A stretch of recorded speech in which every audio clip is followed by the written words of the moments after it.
we doing, everybody? 15 whole seconds until capitalism leaves us alone for 10 minutes. So, yeah, we got 10 more seconds of capitalism. I did not time that terribly. It's fine. It's fine. It's fine. It's all fine. I'm sure we'll be fine. There we go. I was trying to write something to say thank you to everyone involved in the fans and realized it would be as long as the book. I haven't listened to the finale yet. I'm sure it's going to make me cry unconsolably. But congratulations to the whole Re-Dracula cast for completing Re-Dracula. Folks, if you haven't seen, they've announced that they'll be doing Carmilla next, which looks fantastic. Oh, and the casting choices all the way down through that are just perfect. Yeah, no notes. Thank you, Naomi. They're no longer in my eyes. They are officially bangs at this point, but I'm not going like that anymore, which is very useful. Thank you, Naomi. I've been working on that. Oh. I love you. Okay. It's because I have a forehead with a postcode. Your forehead does not have a postcode. I love you very much. Hello, everybody. I am too gay for this. No, I think you might find your as I've said before, Naomi. No, you're exactly gay enough. Precisely gay enough for Carmilla. But by all means, folks, we've done it before. Ducky, maybe, or somebody can throw the playlist in the chat for you. Fantastic story. Well, I mean, he has a lot of time, Wendy. Could fit us in. Clearly go to the same hairdresser, but yes, okay. Good evening. How are you? Hey, everyone. It's been another week. It's cold. The winter duvet is officially on the bed now because otherwise we spend too much time fighting over covers, and that's not useful. It's very touching how you say we. Well, I don't want you to be that cold. I mean, I need all the blankets. It's true. It is true. It is an important part. I have a special scarf that I wear to bed. We call it the bed scarf. There is a bed scarf. It's a blanket, but I like it around my neck. It keeps me warm. Hence bed scarf. Hence bed scarf. Yes, exactly. Thank you all for joining. Where does it end? I mean, don't be having a go at yourself. I love you dearly. I love you too. What was that? Oh, that was my Fitbit informing me that I had moved enough tonight. That's convenient. Exactly. You know nothing about Carmilla. Lesbian vampire story. Old. We actually have a friend who did their dissertation on the family, the writer. First vampire story. Certainly the first contemporary vampire story. Like officially contemporary? Yeah. Predates Stoker. It predates Stoker. Yeah, exactly. It's very recommended. We've done it. We performed it here on the stream in the past, and it's a good time. I'm looking forward to seeing how like some of the choices that they make with it. For sure. KB Marks and Spencer's stuff being in Target is the biggest of deals. I'm very happy for you. For those of you who don't know, Marks and Spencer's, when it comes to the holidays, have a tradition of going ham. I was going to suggest buck wild. They lose their crap every once in a while. It's going to sound like I have just thrown random word association up, but I had on a stack of fucking holy books. Marks and Spencer once did a cubist, white chocolate, and gold single geometric angel wing. It was the most metal thing I have ever seen, and it was delicious. They do metallic light-up singing cookie jars that rotate. Yes, it is time. Oh no, your favorite holiday approaches. That's Williams Sonoma Christmas catalog. Yeah. Oh God, yes. I am trying to practice a little more radical empathy about people, celebrating what brings them joy and enjoying it for as long as they want. I am a strict divisionist when it comes to the holidays. There are rules of engagement in this house. Because I'm American, and and Thanksgiving is a holiday that has kind of not a great association with it anymore, but it's still something I grew up on. And so so January through October is for Halloween. And then November is for Turkey Day. And then the Christmas festivities in my heart begin on the 1st of December. And that is not the case for everyone. Mariah Carey, bless her freaking heart, is like thawing herself out at the stroke of midnight. I'm like, the demon hasn't even come back in the mountain yet, lady. What are you doing? Would you give Ave Maria a chance to run before you try to take over? Deepest Fantasia cut. Yes, that is the deep cut. Sorry. But For me, the holidays this year are going to be somewhat subdued because they are not going to be celebrated where I wanted them to be, i.e. in the house that I own. So, but, for other people, I'm like, go ham, man. This year's been rough. Do what brings you joy. Find and joy. If eating Christmas candy on the 1st of November brings you joy, so be it. Given what the last 6 fucking months have looked like, I am amazed we're not on a 20th blue box of Marks & Spencer's chocolate digestives at this point. You did already buy a box of Quality Streets, though. Because I repassed my theory test. Yeah. They gave me half my badge back. Yeah. Let's not even get into all of that. That tree's going up. I said, you do that. You do that, Naomi. You enjoy that tree. I'm going to be over here with my pumpkin. Oh, I was indignant that the pumpkin spice lattes are gone already. I'm like, it's November. This is when I'm supposed to drink them all. So no, I'm still like. Tell the nice people about the syrups. What syrups? The sauces. The condiments. You may tell them about sauce night. We did sauce night on Halloween, and it was the fucking. It wasn't Halloween. It was Halloween. Was it? Mm-hmm. I'm seeking evidence. You may proceed while I check my calendar because I wrote it down. Of course I wrote it down. Have you met me? So we had a whole bunch of condiments that we needed to make.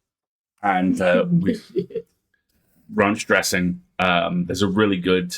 yes, it was Halloween sauce night. My calendar confirms that. There's a really good Babish barbecue sauce recipe, which you have to refrigerate, but it's actually much better than it's not full of chemical store-bought. And spicy mayo, which is just mayo with hot sauce and a little lemon and a little salt, which goes on egg sandwiches really, really nicely. And all that kind of good stuff. And there's also... I'm glad, Wendy, because I know you did not just wham me on the 8th of November. Thank you. You may proceed. There's also pumpkin spice syrup. Of course there's pumpkin spice syrup. Okay. I like spice blends. I like making my own combinations. I make my own everything bagel topping. I make my own, rubs for meats and stuff. My own magic dust that goes on potatoes. Of course I have my own pumpkin spice mix. I make my own fun. Very well. I get Thanksgiving thanks to USA Buddies. And Thanksgiving is just an excuse to get friends together and eat cornbread. And who doesn't want that? I mean... Kiwi, I'm really sorry. I've had that happen. It fucking sucks. Oh. I mean... That sucks. As is always the case, sympathy or advice. Sympathy, certainly. Advice, there is one thing you can do, which is live well. Bless you, Herman, that you think you can't be whammed before the 1st of December. I think last year it did, in fact, happen the first week of November. It's like ripping the Band-Aid off, Yeah. So the tradition in my family used to always be that the day after Thanksgiving was for the cousins, because I have lots of cousins and they all used to live within a close distance. So what we would all do was we would all wear pajamas and rock up to my house with all of our Thanksgiving leftovers and watch some ridiculous extended quantity of movie. One year we did all 3 extended version Lord of the Rings movies, all 14 hours in one day with a whole lot of leftovers, and it was glorious. So I like the idea of Friendsgiving very much so. It's an excuse to get together with friends and potluck because nobody can do dinner parties or be bothered, It's the greatest. I'm glad that you have another interview next week. That sounds good. Yeah, every good thought heading your way. What else? Yeah, what how are you? How's the week been? Yeah. Oh. It's fine. There's not... Tell them about what we started watching.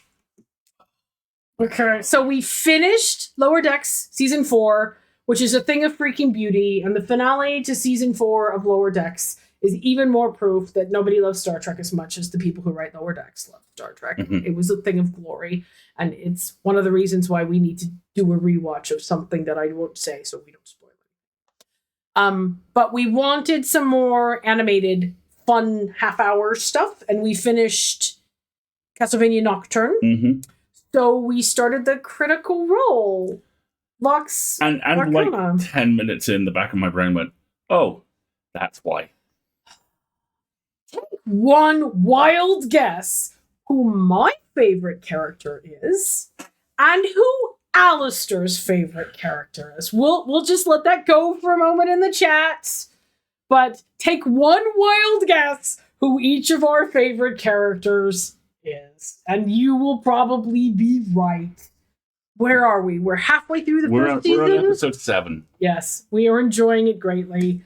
We had to make ourselves turn it off the other night because it was like, we should probably stop. Yes, of course we have types, Naomi. Hello. No guesses? No guesses as to Alistair's favorite character or my favorite character? Okay, Hawkeye says, I'm going to guess Pike and Scanlan respectively. Got one! I adore Pike. I adore Grog. Grog is my beloved little mushroom. I think he's the sweetest thing ever.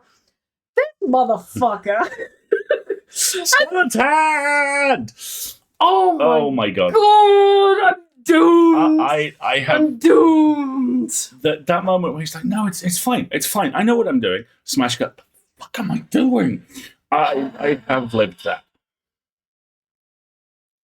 Poor set upon Hello. adorable little tiny paladin out there tanking. Why? Why on earth would that never be my favorite character? The moment 5 minutes into the first episode where Pike's like, guys, we could try being competent and good. I just looked at her. Oh, yeah. But no, I'm going to have to be careful and ration your amount of Scanlan because, oh no, this is just going to lead to bad things. Entertaining things? Halfling Jake Peralta, you know? Yes. Oh God, he is halfling Jake Peralta, isn't he? I find it a good rule of thumb. If I can imagine a character yelling the phrase, you can't handle me, then firstly, they're probably one of my boys. And secondly, they're probably a Jake of some Apparently form. Scanlan has a fantastic arc in season 2. So that sounds good. I also love the fact that so far, every episode, we've spotted at least one NPC who looks like Matt Mercer, which I think is hilarious. Yes. Brilliant animation technique. That man is also taller than Alistair. Really? Okay, I didn't know that. Who? I think Naomi's referencing whoever it is who is Scanlan's player. Interesting. I am very, very, very new to Critical Role as a group of people, and I'm still I kind of I recognize many of the voices. Whoever cast David Tennant as a blue dragon, you are my hero. Thank you. I appreciate that. Nobody's taller than Alistair. You made a whole song about it. I mean, you know. Sam Riegel. Riegel. Okay. That would track, actually. Cool. Yeah.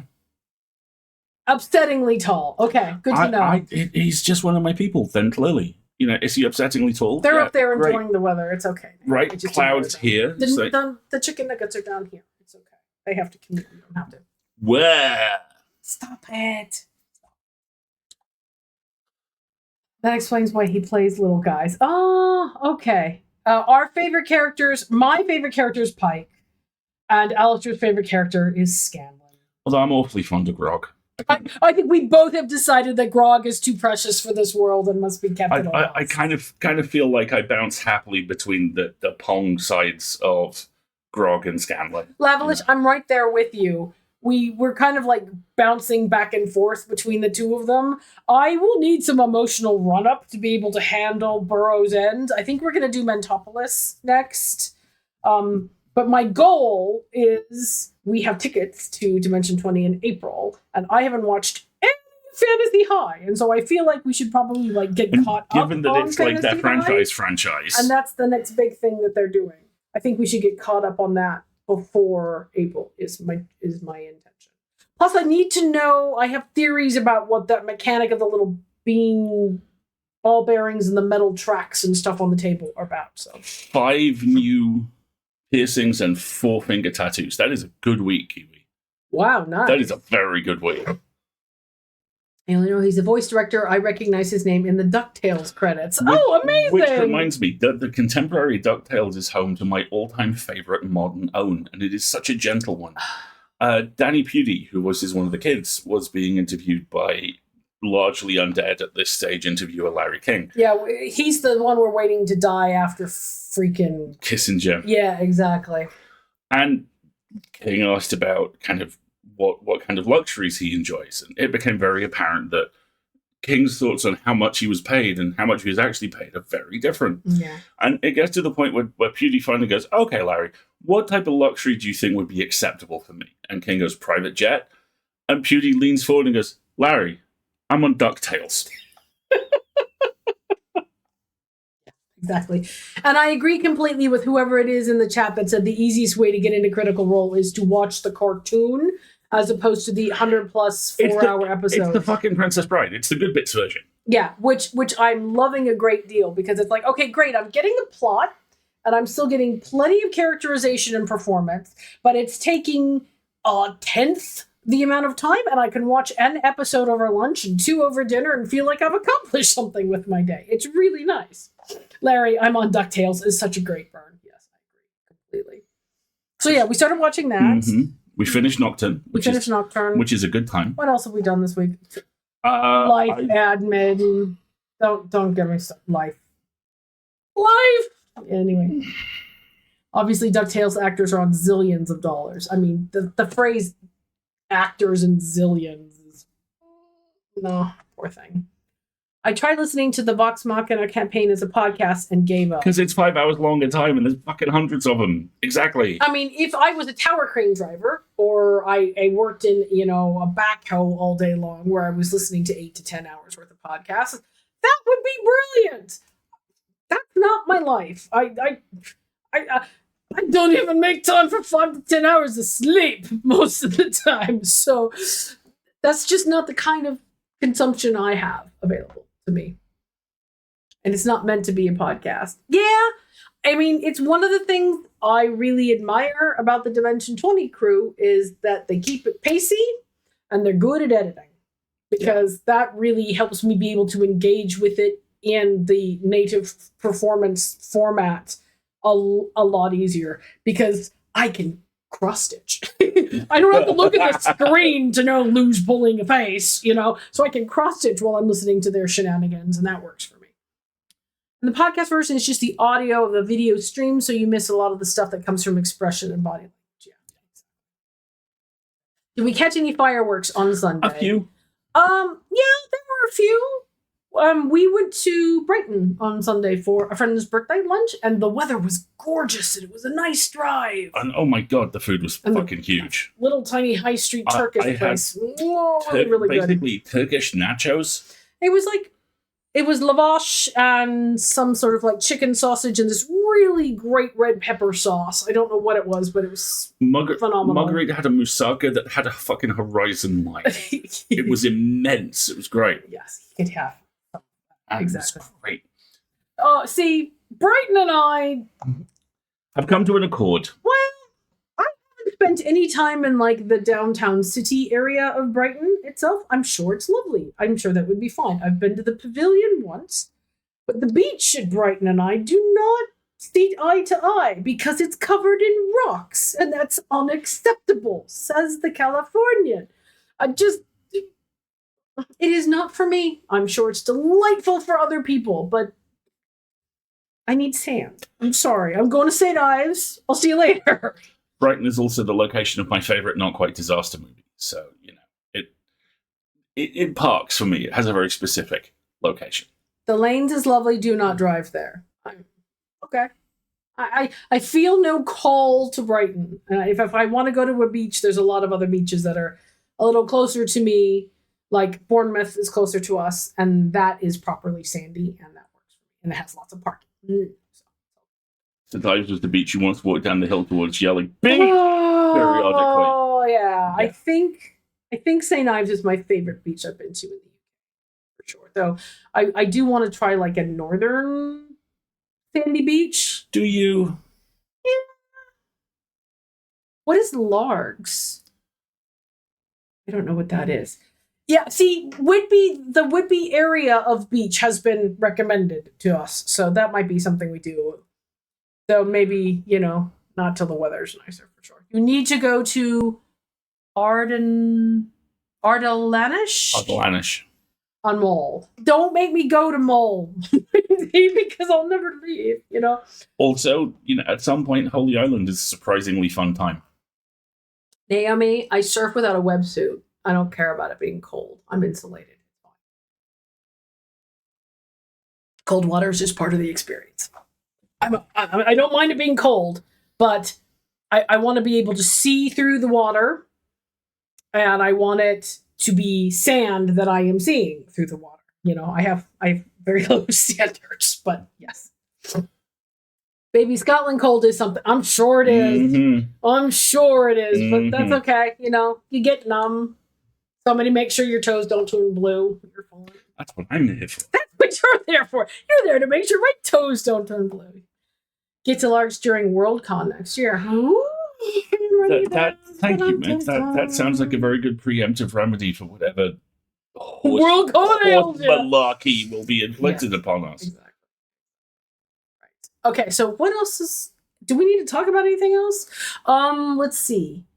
The Audioverse Awards, I think the semifinals are closing like today or tomorrow. I've seen a lot of people push, yeah. So. Yeah, so if you haven't done your nominations, there's just 2 categories that have semifinals. It's like best existing show and best new show, I think. They're doing semifinal rounds, so please go and vote for those. It's free. It just takes a couple of minutes. I think I'll be at Worldcon next year now that I'm with Strange Horizons. What do you mean you might see us there? You will definitely see us there. That sounds amazing. What else is going on? I think the Slay the Princess is up for some... Slay the Princess is up for award. multiple awards. It's getting delightful press, all of it thoroughly deserved.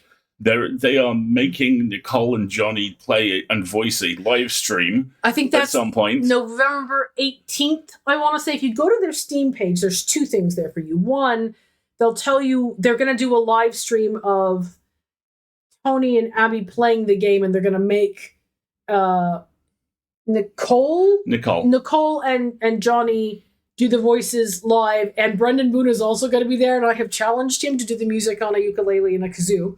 Yeah. We'll also, see if that works. nothing else, look up the key art for it, because Johnny is the bedraggled descendant of Edgar Allan Poe who has never known peace. Depiction of him they have used is a delight. December 2nd, Nugget Boy Liminal Live. Oh, nice. Fantastic. Oh, yeah. Tell us more, Kareem, about Audio Drama Podfest. We saw some photos. It looked like it went really well. I'm glad to hear that was fantastic. Wait a second. I'm just catching up. You Realms of Power and Glory is going live. Yeah, you're going to need to send me the link for that.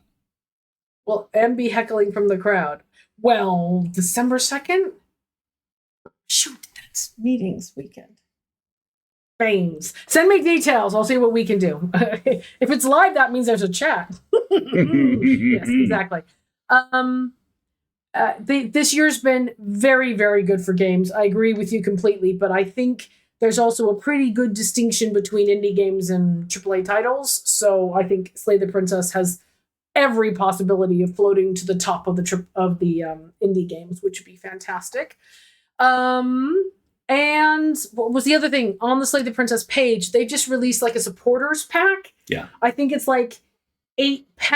It's emotes and it's a bunch of art. It's emotes? I think there might be an emote or 2 in there. As a treat. Oh, okay, we'll talk about emotes in a second.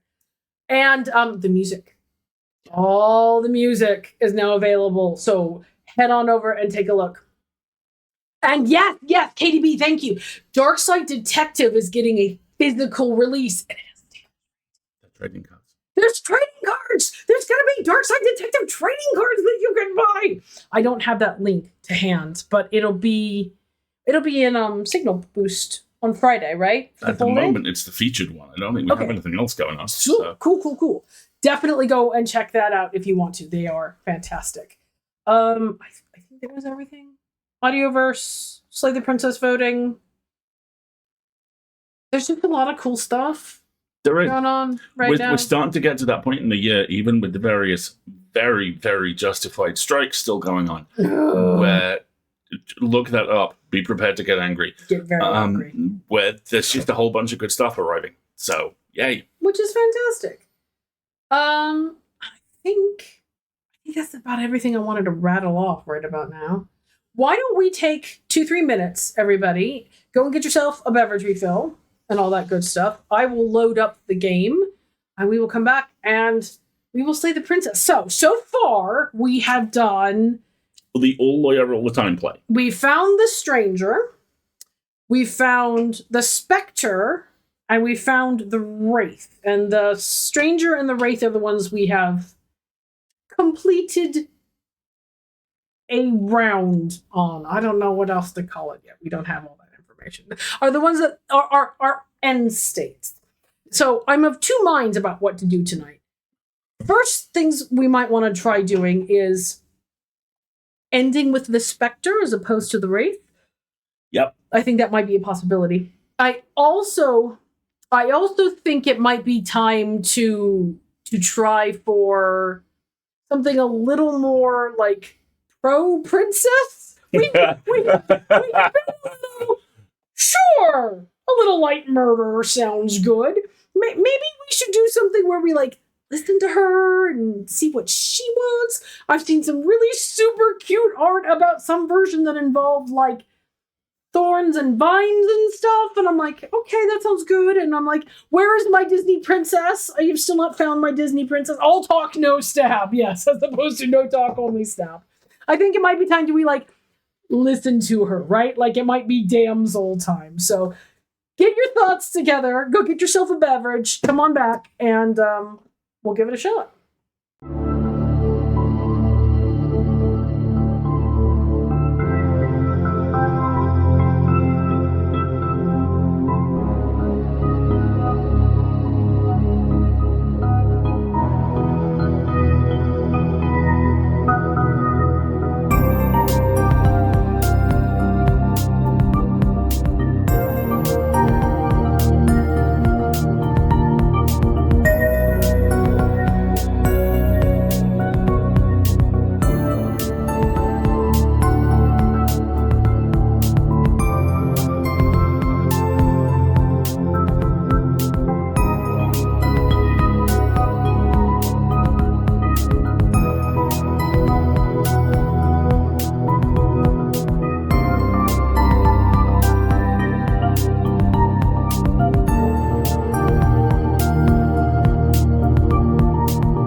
Good.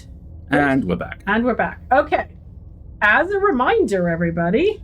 Content warnings. All. Maybe not quite all, but pretty dang close to all. This is a horror game. It has a lot of content warnings. It's also a branching narrative game, so we may not encounter all of the content warnings that are listed, but they encompass the entirety of the game. Please do check out that link if you need more detailed ones, which may include spoilers. We are also keeping a dramatis personae as we go along with the characters that we meet. Bless and thank you to our moderators who are undertaking this heroic task as we progress. Or, wifing. Yes. That's what we have all of you for, to do the wifing. Previous installments of the game, are available there. And a reminder for all of you, no worries, Endwich, have a good one. Please do not spoil anything for us. We think you've probably played more of the game than we have. Please use the wiggle emojis to indicate that you know something we don't know. So, let us proceed.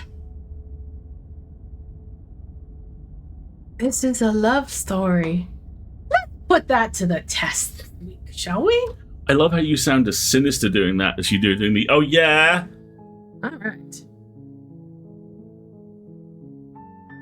Here we are. I saved the game right after we finished the horrible things. You're on a path in the woods. Are we? And at the end of that path is a cabin. And in the basement of that cabin is a princess. So, very well. You're here to slay her. No. If you don't, it will be the end of the world. Don't care. Yeah. Right.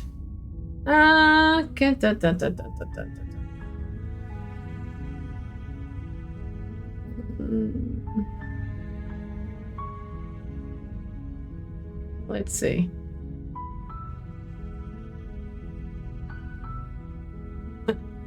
Forget it, I'm not doing this. Let's see. Killing a princess seems kind of bad, though, doesn't it? Are you a monarchist? Is slaying a princess that much worse than slaying a fisherman or a miller or a seamstress? If anything, slaying a princess is much better than slaying a seamstress. Seamstresses contribute something of value to society. Let's just, not get sucked into that whole moral argument, shall we? I kind of feel like we should explore all these options again, but we may do it quite quickly. Can someone else do this? Unfortunately, you're the only one who can pull this off. I don't make the rules. I wish I knew. I wish I did, but I don't. Are you sure you don't?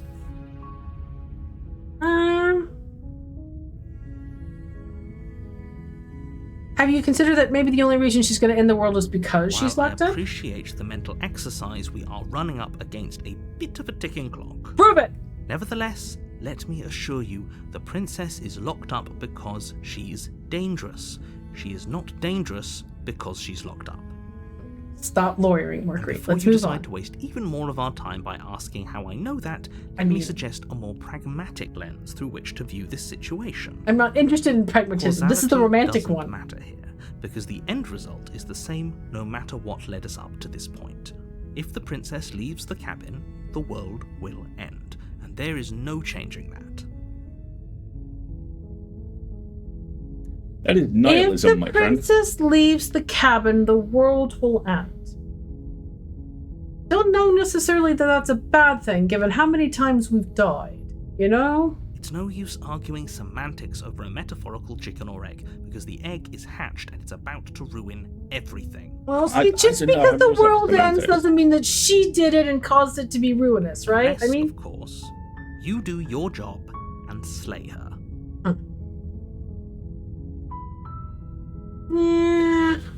I didn't quite read it as the world ending when we slew her. I read it as us being removed from the world. Because he says if she leaves the cabin, the world will end.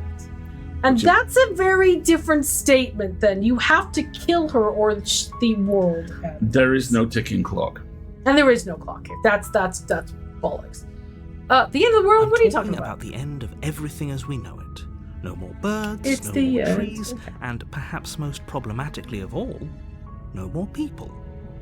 You have to put an We end to people?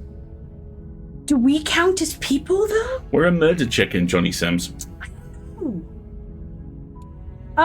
Okay, but how could a princess is locked in the basement in the world? Don't linger on the specifics. You have a job to do here. Just get in there and do what needs to be done. We're all counting on you. Who's we? Okay. Okay, stop it, Marguerite. Stop it. Okay, I think I like this. Okay, look. I'll go to the cabin and I'll talk to her.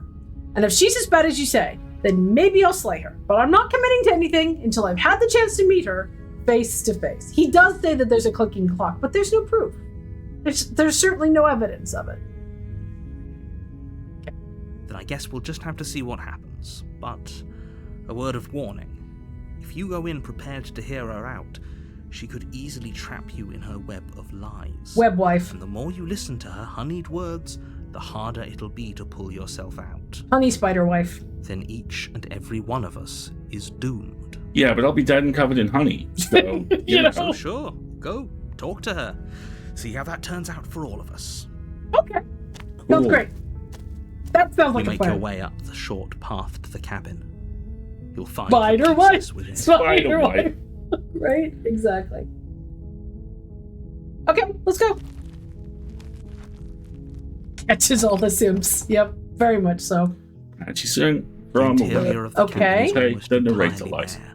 The air is stale and musty, and the floor and walls are painted in a fine layer of dust. The only furniture of note is a plain wooden table. No mirror. Perched on that table Mm-hmm. is a pristine blade. Yeah, I mean, not doing murder if you're not committed to it seems like a pretty good life philosophy for me. Murder because you can't be bothered to do the other option is, The you know. blade is your implement. So do we want to take the blade? I like the idea of taking the blade and then not using it. Yeah, me too. This time. Let's take it but not use it. Take the blade. You take the blade from the table.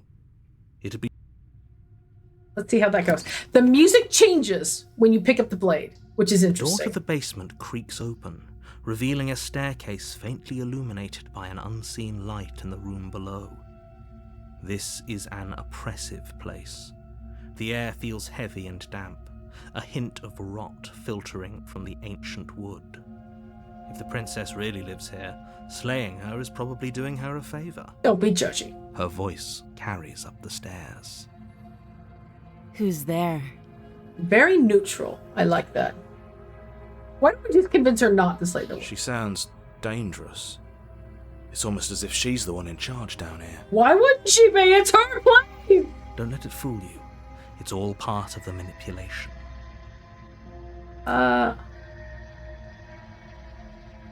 Honestly, hi. Hello? Don't be a stranger. And it's been so long since I've had any visitors. Come on down. Hi. You walk down the stairs and lock eyes with the princess.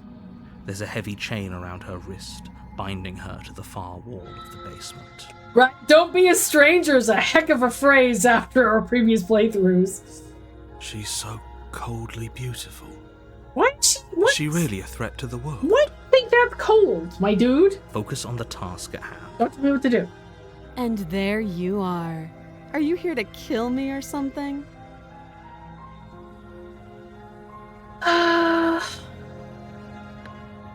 I have two suggestions. One is, I'm just here to talk. I and like- the other is, okay, yeah, you caught me. I'm here to slay you.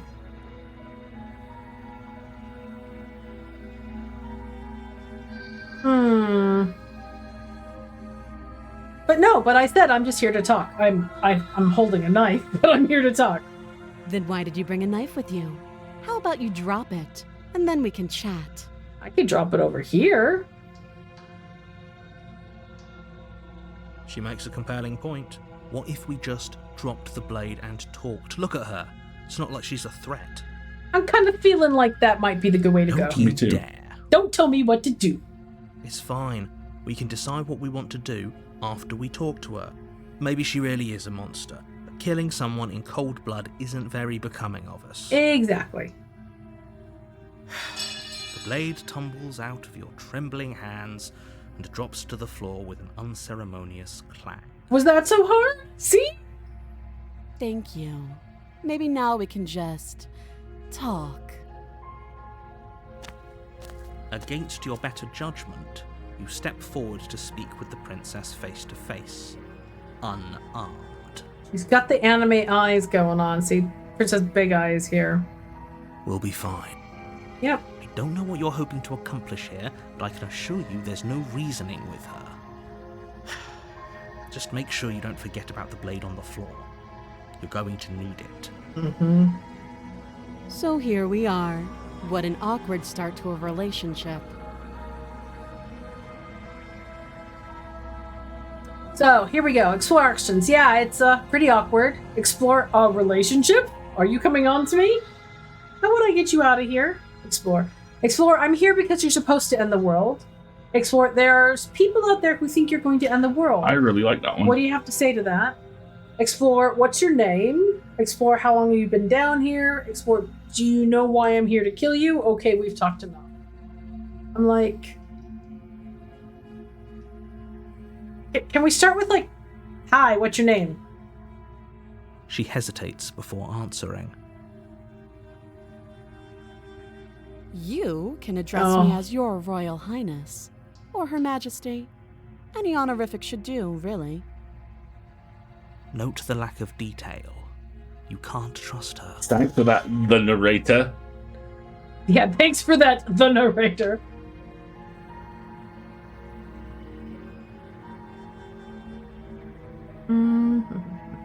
How long you been down here? Too long. Okay, so you have perception of time. Again, she offers no specifics. No matter how hard you try, you'll never get a straight answer out of her. Well, that's because maybe she's gay. Not good. Pronouns that, how dare you approach me?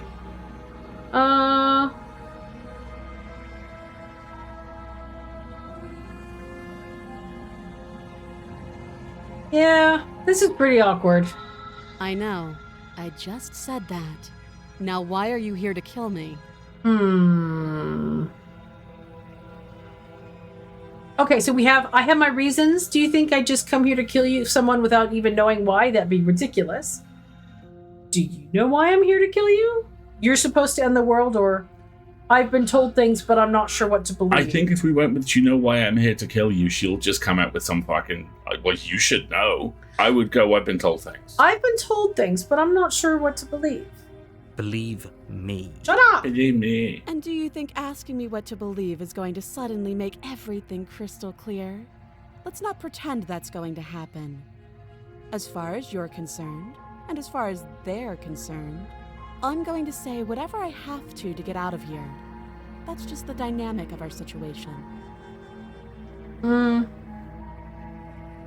So back to explore options. There's people out there who think you're going to end the world. What do you say about that? How would I get you out of here? I'm here because you're supposed to end the world. I like this. I want to go here. I'm here because apparently you're supposed to end the world. Don't just tell her that. What? Does she not know?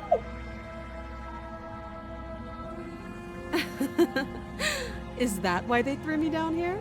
But I don't want to hurt anyone. I like the world, I think. You think? I don't remember much about it, to be honest. I've been down here a long time. Okay, eating and drinking what? Just how long has she been down here? That's a good question, Good job, voice of the little buddy. hero. If I'm supposed to be capable of ending the world, then how did I wind up here, chained to a wall? Have they told you why I'm allegedly so dangerous? Deflect. What are you gonna do if I let you out of here?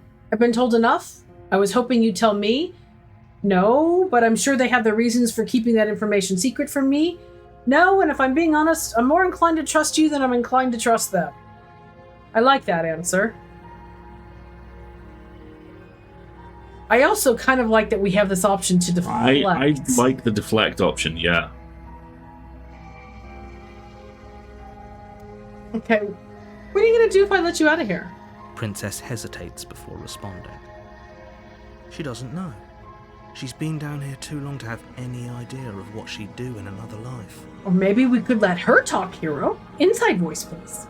She knows what she'd do. She's just searching for whatever answer she thinks you want to hear. I don't think I can answer that question in a way you'd find meaningful. Try me. At the end of the day, whatever the two of us have going on down here is about trust. Valid. Whoever sent you to slay me claimed I was a threat to the world, but they didn't tell you why. That doesn't sound right to me. And I don't think it sounds right to you either. Otherwise, we'd be killing each other instead of talking. Okay. She has a point. There's a reason I've been telling you to question the situation, and there's a reason you've listened. Yes, because this is my wife playthrough. But, I'm also a moral human being. So, I could tell you that I'd lead a quiet life in the woods, or that I'd open an orphanage, or that I'd do any other number of good things that I'm sure you think you want to hear. See, but she's being transparent about the fact that she knows we're expecting to hear what it is she wants us to hear. But you don't really know me, do you? What can my word possibly be worth in a situation like this? I like this because the game basically forces you to decide. She's being transparent about whether she can or can't trust you. The narrator is blowing smoke.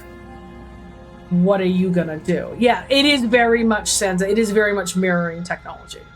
It's, well, this is the level of trust and transparency you're putting into me. So more trust, more transparency. Okay, fine. She's right about one thing.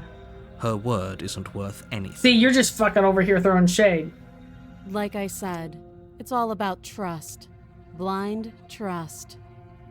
So do you trust me, the prisoner, the victim, the princess clearly incapable of ending the world? Or do you trust whoever put me here? Well, I don't know who put you there, and I don't know that I consider you the incapable of ending the world, but there we go. She's wrong. This isn't about trust. This is about risk. That's my line! We stand to lose everything, all for the sake of one person, and a subjugating monarch, no less.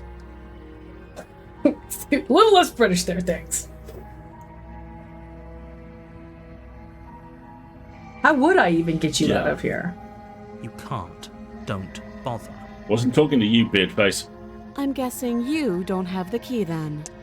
I'm sure there's a key somewhere around here, and if there isn't, well, we can always put that knife to good use. Yeah, I remember that. Her sharp eyes settle on the edge of the blade. She isn't suggesting what I think she's suggesting, right? Mm-hmm. She is. I'm sure of it. Well, that seems very sincere. Okay. Oh, have you decided what to do with me? You know why you're here. Okay. Right, so my options are slay the princess, I'm getting you out of here, examine the chains, or I'm going to keep you locked away down here, at least for a bit. We can get to know each other better while I decide what to do. Which I don't really like. Keep her locked away is... You guys are all too old to know who Rush is, but it's the Rush solution. It doesn't work. So, I'm getting you out of here. So much. Oh, you have to be kidding. Nope. Nope, anything to piss you off. I'm totally here for that. You walk up to the chains binding the princess to the wall and give them a tug. Look at that pensive smile. It's not even a smile, it's kind of a, so that happened. They're large and heavy, far too solid for you to even imagine trying to break them apart. Oh, I can imagine a great deal. If you don't have the key, maybe you should go looking for it. I'm sure it's somewhere upstairs. Doubtful. Whoever locked the princess away down here intended for her to never see the light of day. And how do I know that? They wouldn't have just left the key to her chains somewhere in the cabin. And if she was such an apocalyptic threat, they'd have just killed her. Yeah. And if the key isn't here, do you have any ideas besides me cutting you out of here? Or I'm gonna check upstairs. Maybe the key's still lying around somewhere up there. And if not, maybe I can at least find something to break you free. Ooh, I like both of these options. I'd say option 2.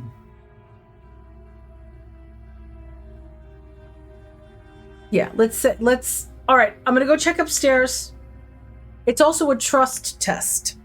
Because if she does have the ability to get free and get the knife and comes at us, then we know that we didn't earn enough of her trust. Also, I kind of feel like saying, well, you could always cut one of your hands off using the knife I'm about to give you. That's not the kind of thing you normally drop on somebody 3 minutes into conversation. Date, Yeah, okay, maybe fourth. Yeah, exactly.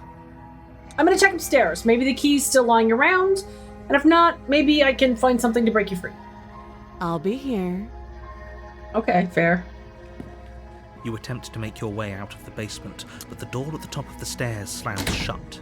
You hear the click of a lock sliding into place.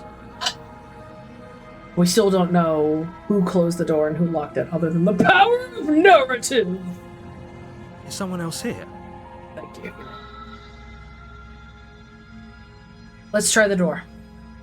You try the door, but it's locked from the outside. You're here to slay the princess, and you won't leave until the task is done. He's on site. I don't think it has to be a physical thing. I think he has the power of narration. I think he gets to control the environment. And that's the only power he has, is persuasion and environment. I think you could be right. Hey, let me out of here! Your shouts and pleas are met with silence. Yeah, why can't you ever lock the door? Slay the princess! I'll repeat myself once again. You're here to slay the princess, and you won't leave until the task is done. My name until the task is done. My name is Teddy Dead. You're getting cut off, babe. You make your way back to the bottom of the stairs. This would have been so much easier if you'd simply slain her like you were supposed to. Easier for whom? Thank you! Easier for everyone. I'm not convinced of that. I heard the door slam. They locked you down here too, didn't they? I guess so. The knife. Pick it up and cut me out of here. You won't like what happens if you do that. Look, the knife is back in our hands. I think we did ask the why me, why can't someone else do it, and the answer was just this task falls to you. Save the princess. Slay the princess. We will be... No slay, only save. Okay, so what I'm going to do is I am going to save the game. We are going to save the princess. Against your better judgment, content warning. place the blade against the princess's arm, just above the massive, unyielding chain. With her big, giant anime eyes, I'm very sorry for this.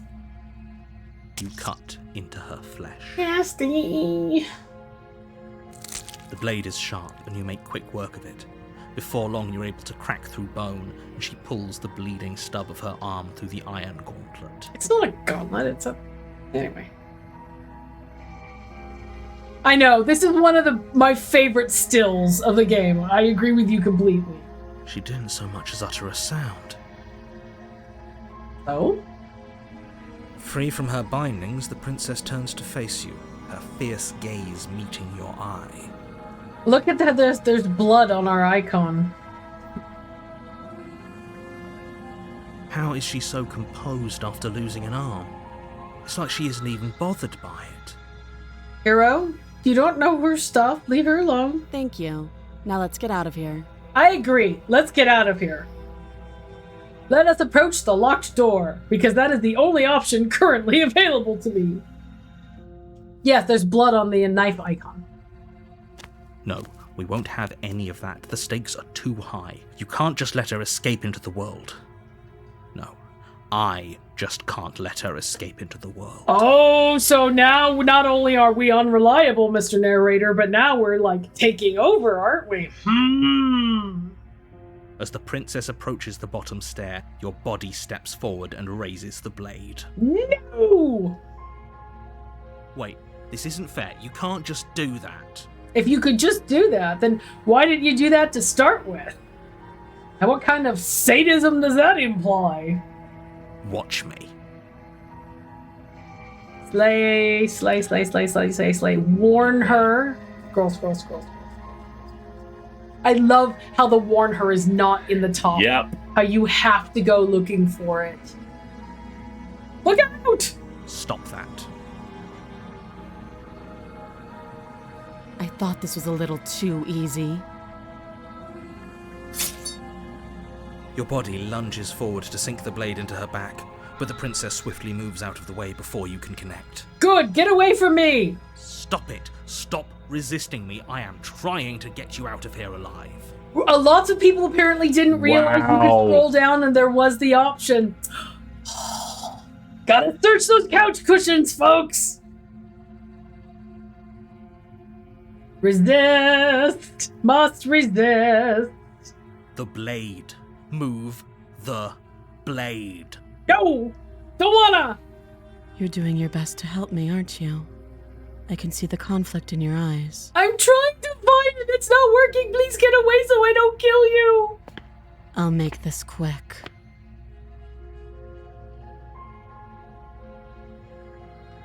Right? That would have been a very good alternative option here, I think. If you could choose a different location into which to move the blade. Yes. She steps forward and pries the blade from your rigid hands. Maybe I'll see you in another life. Yeah, what you doing in 5 minutes? I'll be back. And then she slits your throat with an almost clinical ease. Fine. You're back early. Basement's haunted. Basement's haunted. Basement's haunted. Her face remains unchanged as she watches you collapse to the ground, blood flowing from your butchered neck. She looks sad. This is the end, isn't it? That's okay. I'm afraid it is. Everything goes dark, and you die. I hope it was worth it. He slits your throat. Wife. The prisoner. Right? You're on a path in the woods. And at Music's the all end of that curdled path again. is a cabin. Is it darker? And in the basement of that cabin is a princess. Not that I noticeably appreciate. But the music has done that thing. To you, she looks completely blank and unconcerned. She has a little sadness around the eyes, like, kind of thing. You're here to slay her. Blah, blah, blah. Oh. But I died! What am I doing here? I can assure you that you're not dead. And to answer your second question, you're here to slay the princess. I literally told you that a second ago. Yes, I know. Don't forget what he did to us the last time. Skeptic. I wouldn't trust a word out of his mouth. There's got to be a way out of here, for us and for the princess.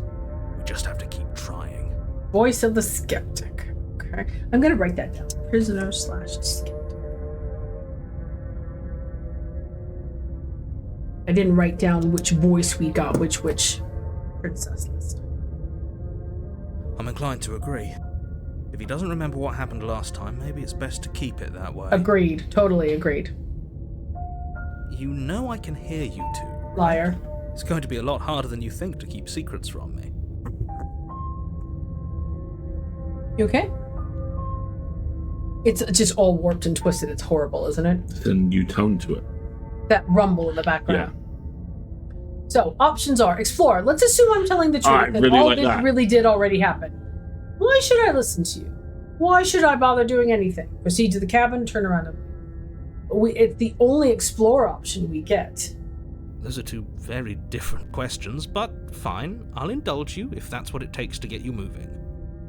Let's say for a moment that this really is the second time you've met me, or at least a version of me.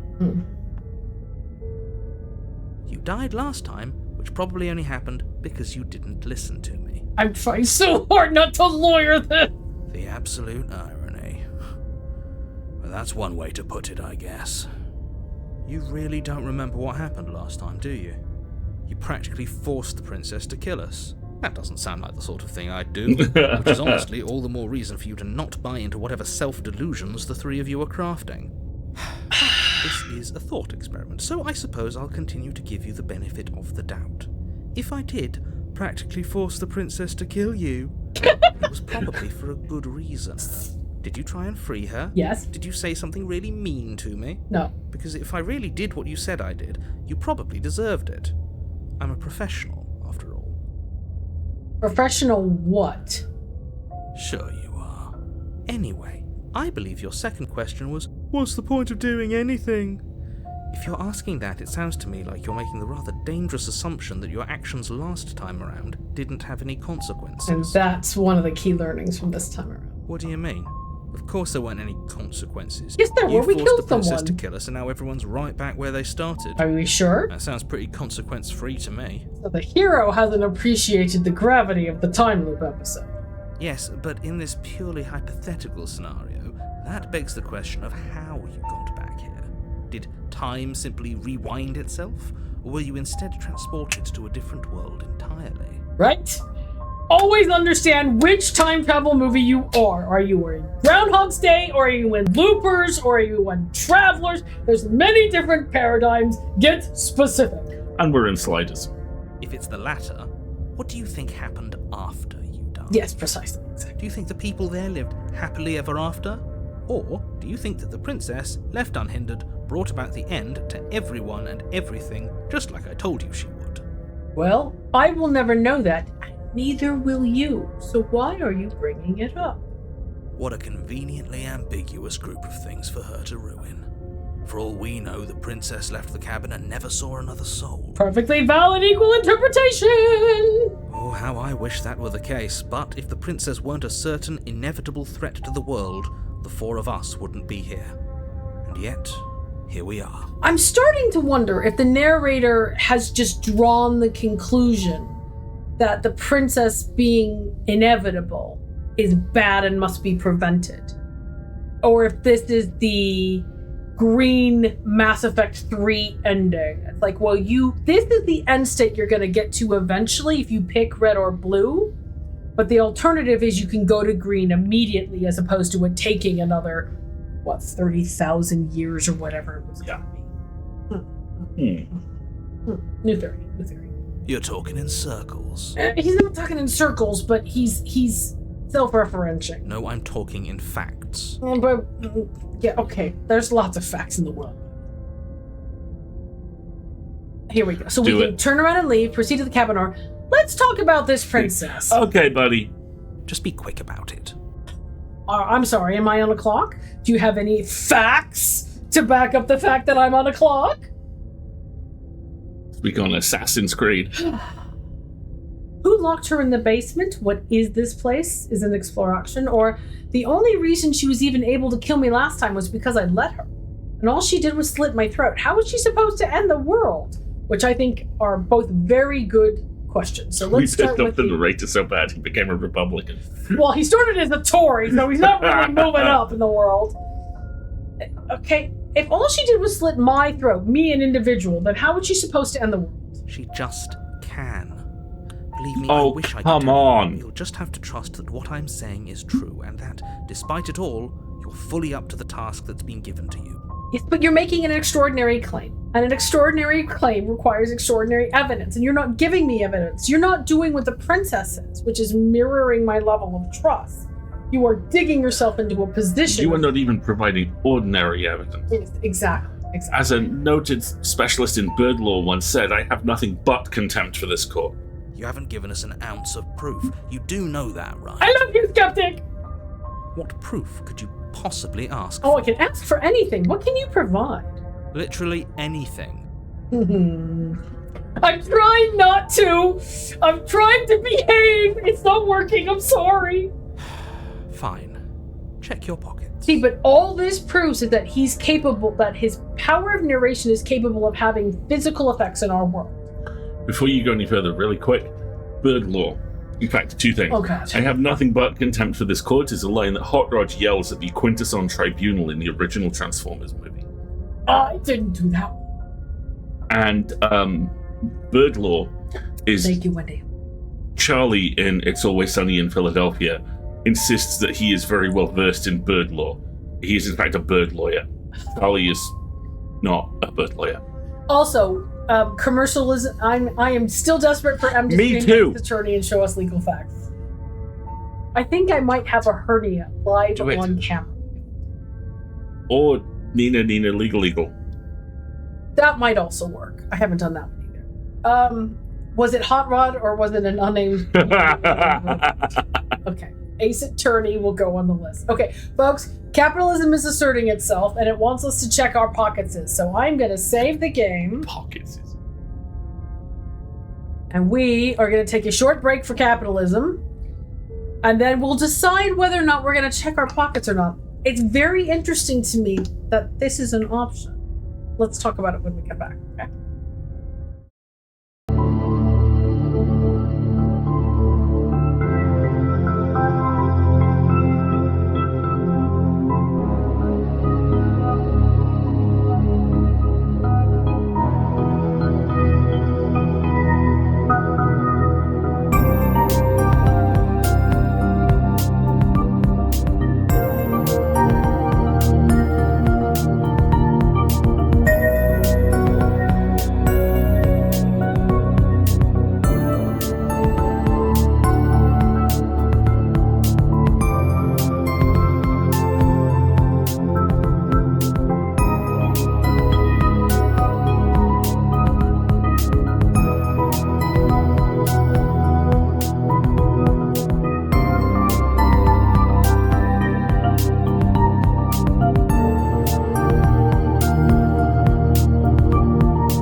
Okay.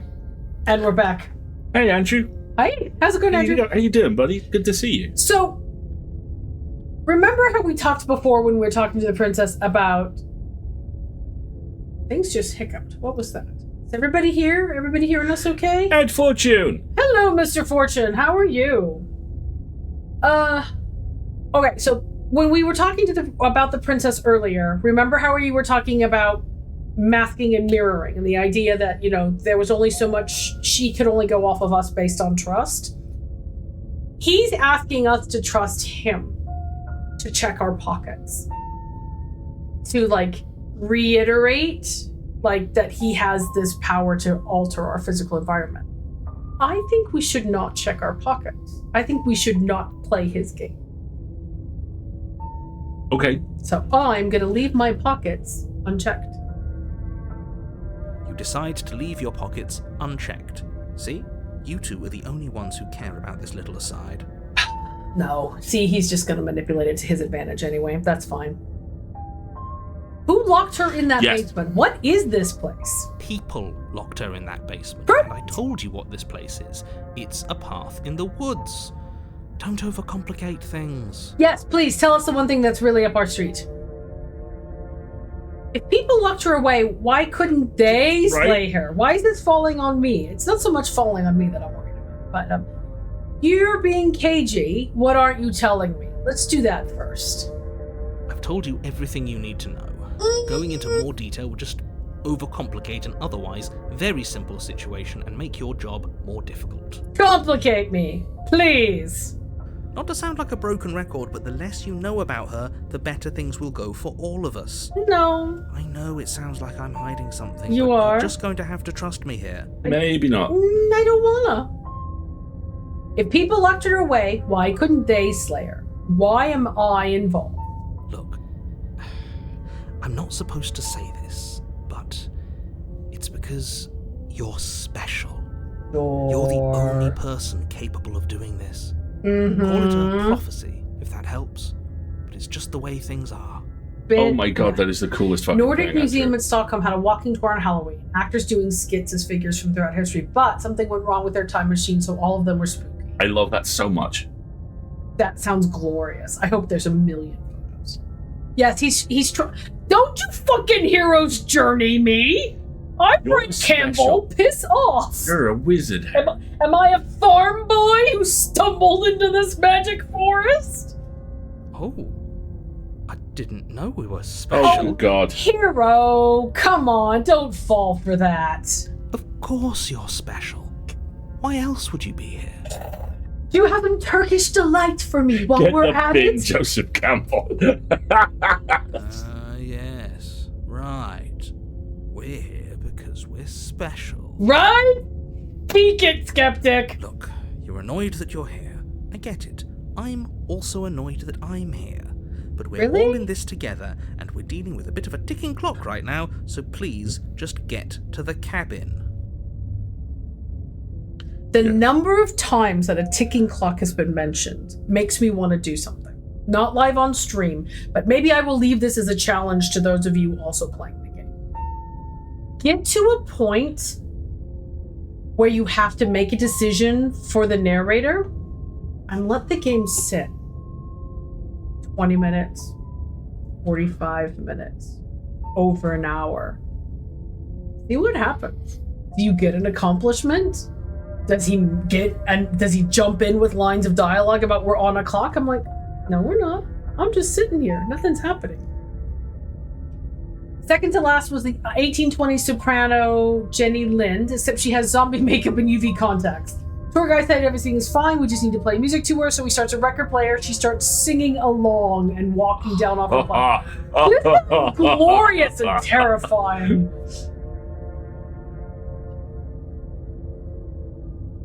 See, like right here, just leave it.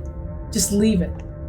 But the record skips and she jerks. and groans and lurches towards us. The music starts up. Oh my god, it's Simon Says with zombie music.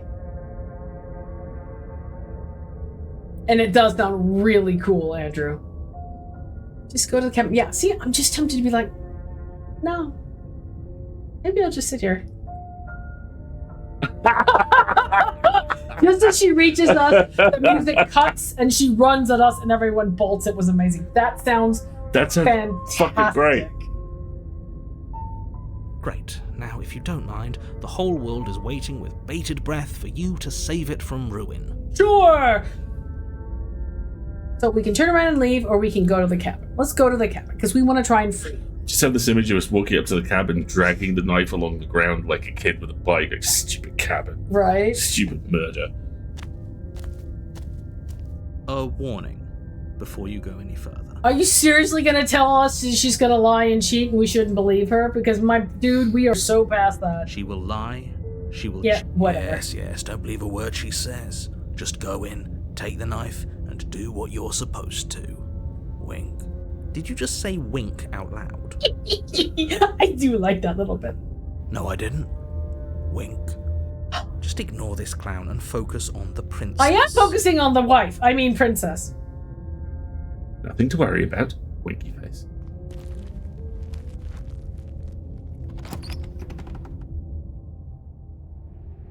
The interior of the cabin is less a cozy woodland retreat and more like a dungeon. A few pathetic wisps of starlight attempt to illuminate the cold, uninviting stone walls, and thick, wrought iron bars barricade the windows, reminding anyone who enters that this is a prison. Okay, so we've got official prisoner. Well, prisoner is the name of this particular character. And there's the mirror again. I'm going to keep using the mirror every time I see the mirror. That's just what's happening. The only furniture of note is an iron table bolted to the floor, a pristine blade perched on its edge. The blade is your implement. You'll need it if you want to do this right. Explore. You didn't say anything about the mirror. This whole cabin is different than last time. Great. Good. Explore. Approach the mirror. Explore. Take the blade into the basement. We're going to do explore. This whole cabin is different than last time. Very different. And the hero knows it too. Yes, but why? Did he change it? Or did it change all on its own? Maybe it's a different cabin entirely. Right? We're still supporting branching narrative multiverse theory as opposed to time loop. Now isn't that a novel thought? Maybe you haven't actually been here before. I hope this means you'll finally drop your ridiculous past life nonsense. You haven't died, and you certainly haven't been killed by the princess. Mm-hmm. So focus up. Don't get distracted by minor details. There are no minor details. Immediately goes and looks at minor details. Let's not talk to him about the mirror. You just go up to it. Let's just go up to it. You walk up to the wall next to the basement door. It's a wall. There isn't much to see here. What are you talking about? This isn't a wall. It's a mirror. Or at least it'll be a mirror once we wipe off that layer of grime. Because at the end, minor details is my middle name, mister, right? The end of the last game, loop, it gave us a update on our physical description that we had gotten physically bigger. Yeah. So I want to see. Wipe the mirror clean. You reach forward and rub your hand against the cabin wall. I hope you know how ridiculous you look right now. I'm so curious about what's going to trigger the ability to look in the mirror. But there was a mirror a second ago, and now it's gone. If he doesn't want us to know about it, it must be important. We should keep our eyes peeled. Maybe it'll be back. Agreed. I'm not taking the blade. Just down to the basement. Let's just go down into the basement. We can always come back for the knife, right? Until he decides to lock us out. Until the knife is useful to us, then he won't. Yep. Into the basement. I'm afraid I'm going to insist we take the blade. We're in a dangerous situation, and That is an interesting twist. A weapon. Are you sure? She killed us with it last time. What if she turns it against us again? Yes, I'm sure, and I've already got a plan for that. Still with those past life delusions, are we? Interesting. I hope part of that plan is don't give the world any monstrosity your only weapon. Because unless you've decided to arm the princess, I don't think you need to worry about her having a weapon. Oh, I'd like to arm her. That would be fine, because we took her off. I'm enjoying Johnny going a little bit. We'll be fine. I'm enjoying him going a little bit. Okay. Kind of. But the hero trusts him, so... Hey, don't I get a say here? Normally, yeah, but not about this. Call it a reflex. We take the knife as we go. Wonderful. Oh. Exactly that. Sweeping the knife from the table before proceeding. He just took control. He just made the decision for us. One of the voices just was able to override or make a decision before us. Doc, I was about to say I'm enjoying how top gear Johnny is going with the skeptic. Ooh, interesting. worry about it. We have a knife, so what? It's not like we have to use it. No, you don't have to do anything, but you do well to use it regardless. Moving on. I wonder if the most recent voice is the one that's the most powerful. The best branching narrative in the world. That's a very good question. Or Heaven. maybe as we get physically bigger, representing we've completed more loops, the voice that we summon with our interaction with the princess in the first chapter gains more power.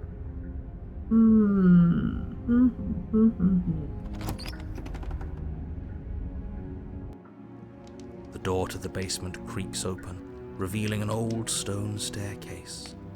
A few sputtering torches attempt to vaguely illuminate your path, dancing across glimmering patches of slimy moss on the stone steps.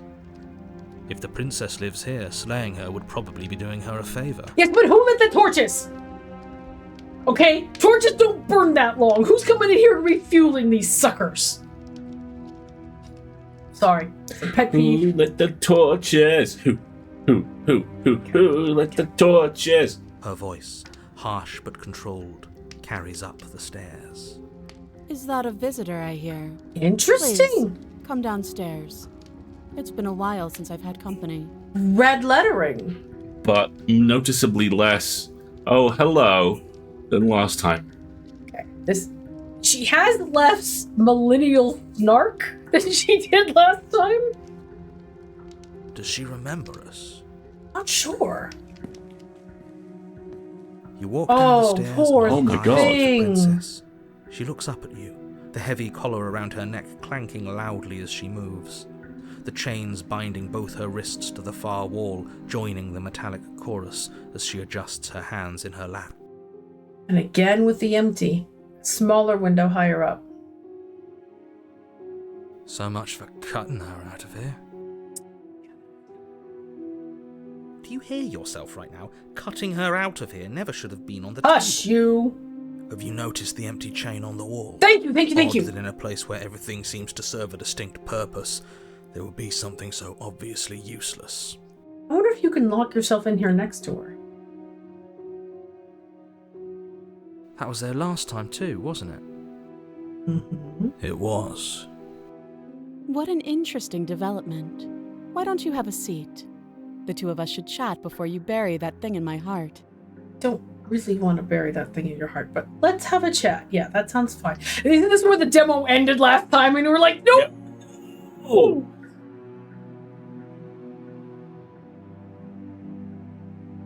Interesting. I'm not Sit with sure. I'm not sure I need to do much of anything. Do you see how locked up she is? I'm just going to leave her here. You can leave the princess in the basement. I bet that's a branch. Sit with her, or you can just stab her. Save. Sit with her, I would say. I'm going to say, let's sit with her. You step towards the princess, but she stops you before you get too close, holding up one shackled hand. There's fine. I'd prefer we keep some distance until we've sorted this out. Okay, fair. That's reasonable. We do have a weapon. Might as well put her at ease. Sit where you were told, or sit closer. Again, mirroring trust. And the crown has definitely changed. It looks like chain. It looks like links in a chain. I'm going to sit where we were told. You do as she asks and sit Oh, on what the a floor, cool... still a good distance away from her. Pull the lever, Crunk! Thank you. Now, what are your intentions for me? I'm trying to figure out what is going on and how we can get out of this. Explore. My intentions? What do you mean? Explore. I've been here before. Am I the only one who remembers that? Explore. What happened after I died last time? I love that. Explore. That other chain on the wall. Who's it for? Explore. What would you have me do? Interesting. I think I'm going to leave you here, actually. You're not much of a threat to anyone, but like locked up like that. Bye. Leave the princess in the basement, slay the princess. I'm like, I would be inclined to jump straight to what I think is the most interesting question. Uh-huh. That other chain on the wall. I want to do that last. I've been here before. Am I the only one who remembers that? Oh, are we acknowledging that? I thought we weren't going to give away the game. But yeah, I remember. Interesting. I guess what you said back in the woods really was true. So he buys into it from her. So he but not believes from us. her, but not us. Interesting. As much as I would like to remain in denial, it's no use. This has complicated things. Has it? The fuck? Really? It's complicated things how, exactly? Thank you, Skeptic. Ideally, this was supposed to be one and done. No. You go to the cabin, you heroically slay the princess, and in the process you save the entire world from being damned to oblivion. Again, is that poetic license or is that whole damned to oblivion thing something you neglected to tell us previously? The situation right now, where you're getting a second shot at things, is a contingency. A contingency, you say? A contingency for what? For you failing, obviously. And you being here means that things are going to be a lot harder than they were. I really shouldn't say anything else, I'm just going to make it worse. Just good luck. Now hold on, if you knew this could happen, why didn't you believe us back in the woods? Why lay out all those hypotheticals? We didn't have to talk in circles. Right? I needed you to believe this was your first time here, even if that wasn't the truth. I hoped if I pushed back hard enough, I could cram this seeping mess back into the bottle. You mother. And maybe I wanted to be the first version of me that you met. I didn't want to be confronted by the alternative. That's pathetic. Yeah, it is. I think we're about to learn something new. I never said I wasn't. Oh my god. Ooh. There's some self-knowledge. What's that about? This is when the evil NPCs winds up having a backstory that makes you more intrigued. Like the first time Mazora tells you she's a half-demon. You're like, what's that about? I get it. It would be pretty upsetting, wouldn't it? To know that you might not be the first version of yourself. At least we can remember what happened before. Seems like we should count ourselves lucky for that. Exactly, he gets it. You're lucky, so don't waste that luck by messing it up again. Alright? Okay, you were doing so good, Bubby, and then you just leaned right back into the gaslight. Moving on. Why is it important for us to be ignorant? How is it ever helpful to be in the dark? Yes, Skeptic, yes! Speak my brain! The more I say, the more your mind will swim into dangerous waters. Even saying that is too much. I really hope she can hear all this and she's not just watching us talk to ourselves. Your success hinges on you having imperfect information. For the sake of the entire world, you need to accept that. Why? No. Why? Fuck you. I won't. Thank you! Fine. But you won't get another word from me on the matter. Severely doubt that. Yeah, sure. We'll see about that. I must congratulate whoever wrote the Skeptic. Yes, good job. Brilliant. Just give it a rest. This isn't helping. Thank you, Hero. Focus. This is a serious situation. You shouldn't be daydreaming. I'm not daydreaming.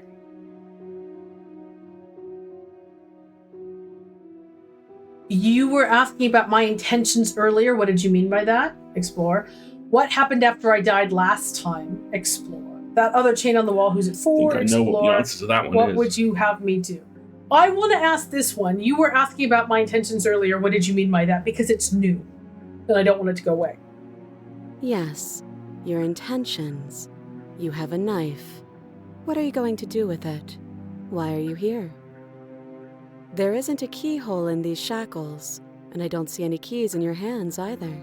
So I'm afraid my only way out is another surgical removal. You can't do that with your neck.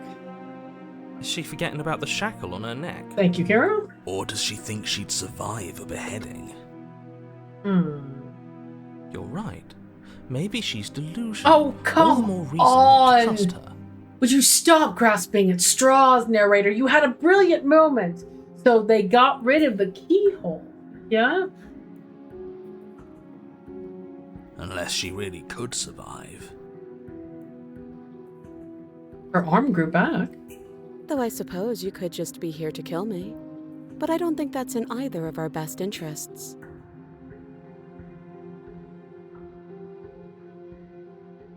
Yeah, here we go. How am I supposed to cut you out if you didn't notice your head's in a shackle too? And again, we're not losing other explore options. We're just unlocking new ones. So I want to go with these. No.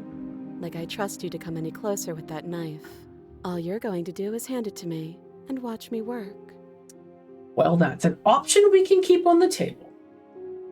But she would have to cut her head off, right? She can't be suggesting that. She certainly seems confident.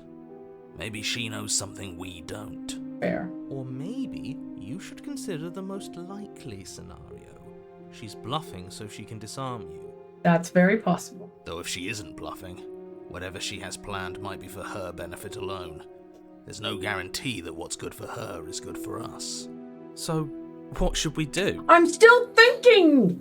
Chill, hero. I don't know. I'm just spelling out our options, listing the pros and cons. Right? We're differential diagnosing here. Come on. Work, slay, etc. The Secret Drag Race 5 underpinning all of this. I'll start with the cons. Fuck off. If you're handing her your weapon, the cons are that she might use it to escape and end the entire world. And she might use it to kill you. Nah, I've survived worse. That doesn't sound great. What about the pros? Thank you. There are none. Oh, I knew it. Oh, fuck off. Bad faith. That is the definition of bad faith. Right there. The pros are that we can't trust him, possibly even more than we can't trust her. And whatever she has planned could do something to mess with what he has planned. Or maybe they're both screwing us over in their own ways. That's a bit paranoid.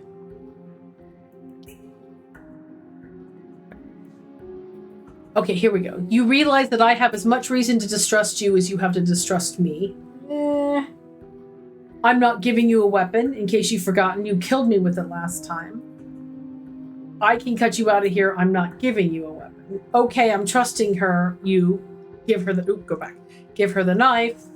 Or if you want to leave, I'm going to be the one with the weapon. Deal with it. Cut her out on your own. Or I think I'm just going to leave her here, actually. I'm not done exploring. What happened after I died last time? Let's change the subject. Nothing happened. You died. I went upstairs. I couldn't leave. I found myself in a new place in chains again. More of them.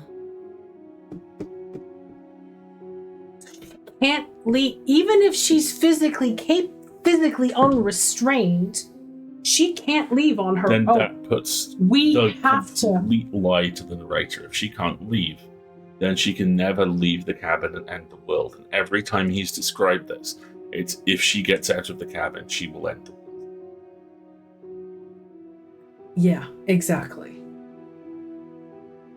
Remember the Spectre and the Wraith. Old D&D story where power-hungry, treasure-hoarding player annoyed the other players, and the head of Vecna works every time. And now you're back. Is that really all she knows? It's not like we have much of a clue about how things work. And she's probably even more in the dark than we are. Or at least equally. You're looking at me like I might be hiding something. I'm not. I guess it's possible she really doesn't know anything. Maybe both of us are stuck in this loop without any idea why or how. I got a theory about why. Because we've completed a loop. But the how is eluding. Okay, so these are all the options about actions to take. The other chain on the wall, who's it for? I don't know, but you could always try it on.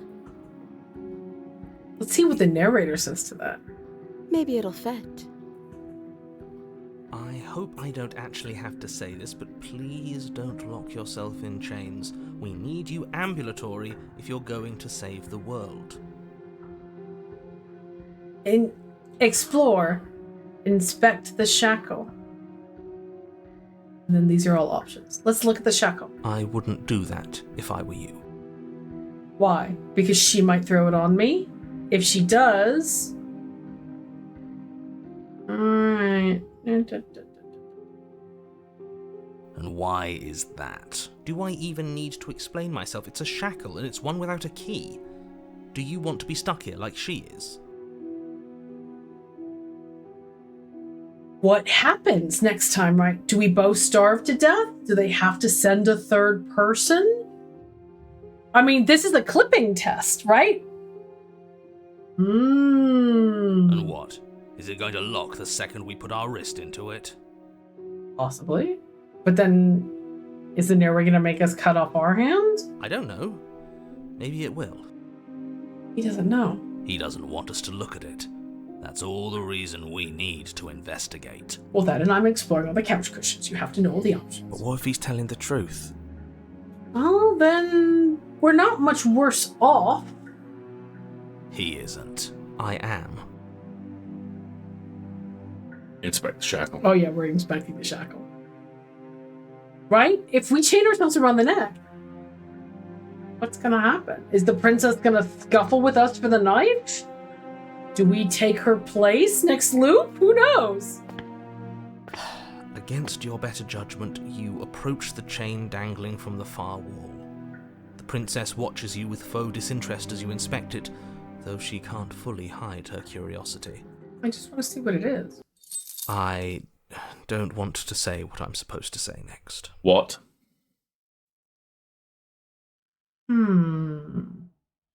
I don't want to say what I'm supposed to say next. I love that there's this pause here, and I'm just gonna hit the content warning reminder. You'll also notice the music's gone. Yeah, the music stopped.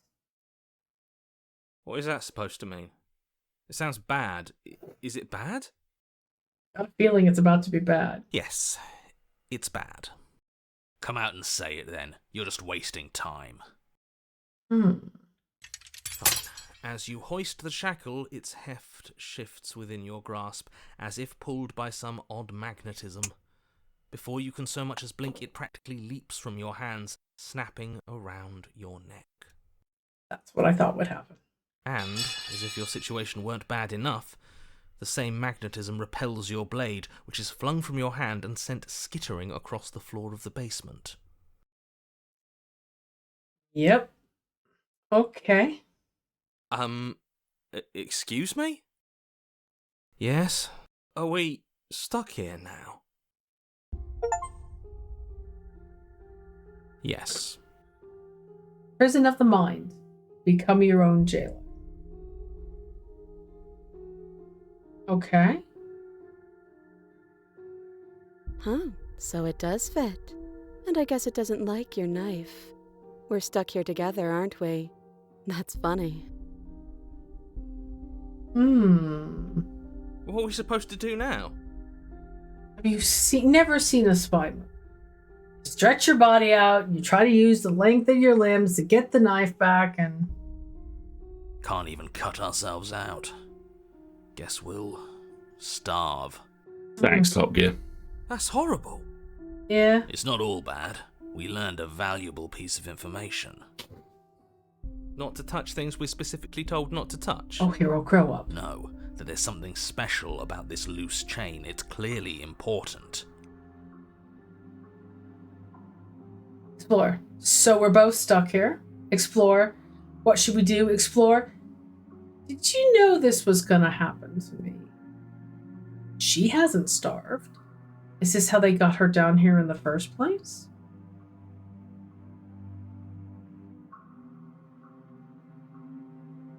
So we're both stuck here. I'm gonna ask, what should we do? Wait, I guess. Maybe something else will happen. Maybe not.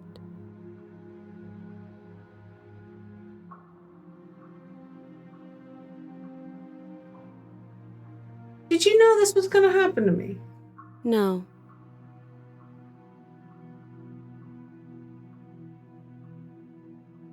Not one for small talk, are you? Nope. That's rude. Hey now. So we're both stuck here. Wait in silence. You and the princess wait in silence, though neither of you knows what you're waiting for. But you're waiting for something. You're waiting for anything. This is so boring. Oh, hush. Don't be Karlak. There must be something we can do to get out of here. There must be something we're missing. But there isn't. Time passes. It passes and passes and passes. And the basement of the cabin remains much the same. It is cold. Yeah, so much for a ticking and clock. silent. At least the world is safe. Right? It isn't. You're stuck. Too far away from both the princess and your blade to do much of anything. But she's not ending anything. She's just sitting there. Right? Her very existence is a threat. It harms everything around it. I don't buy that. How exactly does that work? Exactly. It just does. But Your line of questioning is interrupted by the passage of even more time. And after that, even more time passes again. And let me guess, the cabin remains the same. if time is passing, the cabin can't be the same. Even if the differences are small, they have to exist. That's just how things work.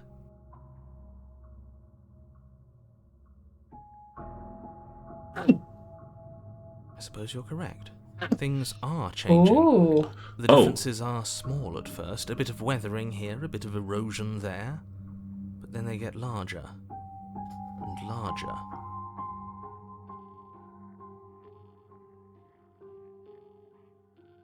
Have you noticed the basement changing? I don't like small talk, remember? Still rude. Continue to wait in silence. Hang on a second. It's trying to run an ad break and I want to finish this out first.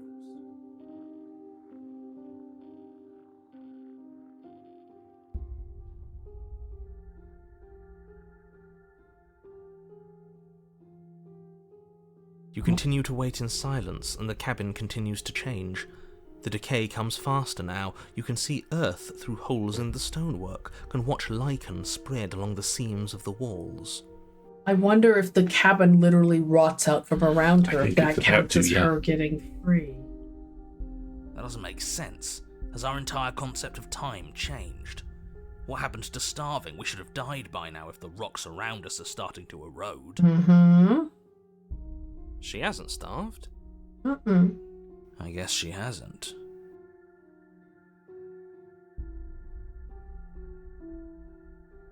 Even more silent time passes as you watch roots push themselves through the increasingly porous walls of the basement. Dirt seeps inside, flowing across the stone floor like a liquid, covering the ground and threatening to swallow you both. Time continues to pass, and pass, and pass. You would think the chains would erode off the wall, would. right? Until suddenly, there are no walls. And then... And?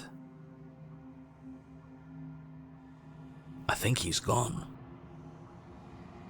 Look at the background again. Look, that wood grain is coming in again. And then he's gone. We've shifted dimensions. Yeah. Would you look at that?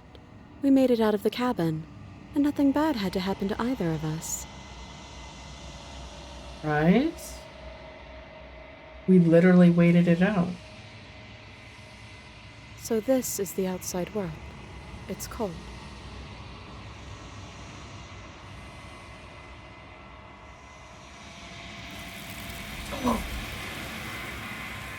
And she's gone.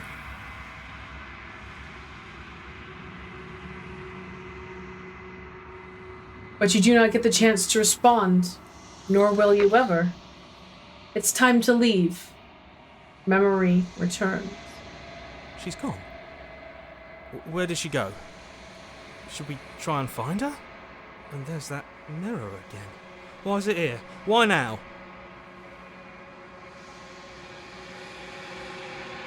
Oh, here we go again.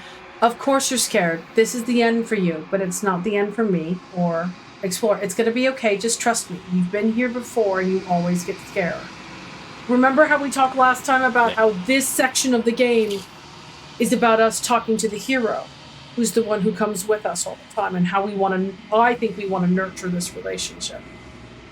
I'm going to say, it's going to be okay. Just trust me. We've been here before. You always get scared. But it feels so bad. Like looking into it right now is going to be the end of everything. Kind of is, buddy. You're right.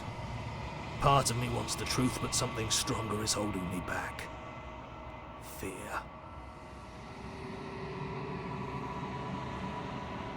It's not the end. Whatever's on the other side is going to be nice. Don't know that. It's not the end. It's the end for you, but not for me. I'll see you on the other side. It's going to be okay. I like that one. Okay. If you say so. We'll trust you. I'm just trying to build trust here with people I care about. The narrator can go screw. Feels too good to be true. I know, but I'm working with what I got here. Approach the mirror. You approach the mirror. Gaze into your reflection. Silence as you reach forward. They're gone once again. The mirror always makes them leave, but you need to still see what's in it. You've withered. We were in the basement for a long time. Last time we got bigger. Last time we grew. I wonder if it has to do with how much time passes.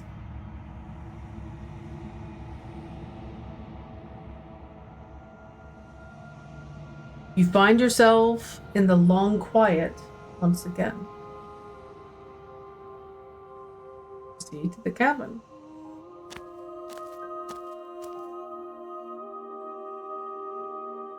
Hang on a second, I gotta snooze this again because I don't want to finish here.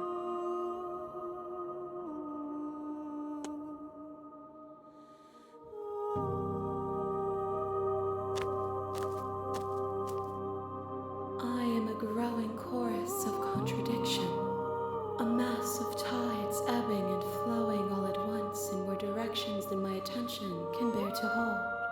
To look at any one is to shift them all into something new. And to look away is to reshape them yet again. Santa, of course I'm taking notes. Right? It kind of implies, well, it's also, this is our third point of data, right? So it kind of implies triangulation, which we would expect at this point. All of me is changing, and yet the rest of me is still the same. Right? Different holding patterns. You can't be a contradictions. Contradictions don't exist. What the hell is that? How can you stand to be a contradiction? It doesn't matter how many times I go back, at least one of us always hurts the other. Doesn't that change you? Doesn't that make us worse? But this time we didn't do that. What do you think of this vessel? You know that at the end of this, once you're finished, I'm going to kill you, right? Do you know what happens to the worlds we leave I don't behind? think you've had that before. Have you figured out what you'll want when we're finished? Do you still not care what I bring you next? How many more vessels do you need? Interesting. I like the idea of knowing. Do you know what happens to the worlds we leave behind? My perspectives are shadowed. You have seen what I have seen, just as I have seen what you have seen. The angles of my vantage do not offer me hidden truths, and my attention is turned inward, except when you are here with me. It's a very long way of saying no. Perhaps this will change when our work is done.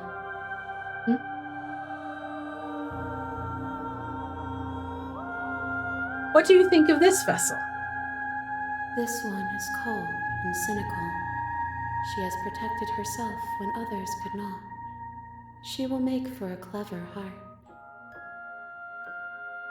Do not mourn her. She doesn't need to be protected any longer.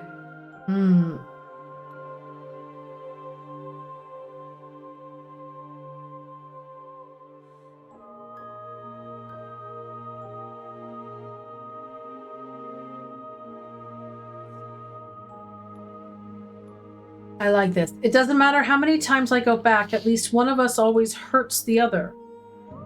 Doesn't that change you? Doesn't that make you worse?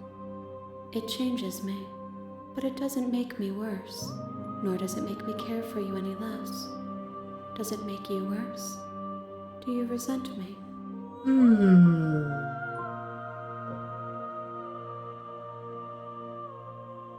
If anything, it makes me like you more. I don't know what that says about me. No, not really. It all seems so distant as soon as I'm near you. I have no opinion one way or another. I just want it all to stop. Yes, you're torturing me and I hate it. I think I hate you, or remain silent. Top one. If anything, it makes me like you. The fact that we harm each other makes me like her more. I But don't this want is to my say point. that. We don't. That last run through, we didn't harm anything. And neither did she.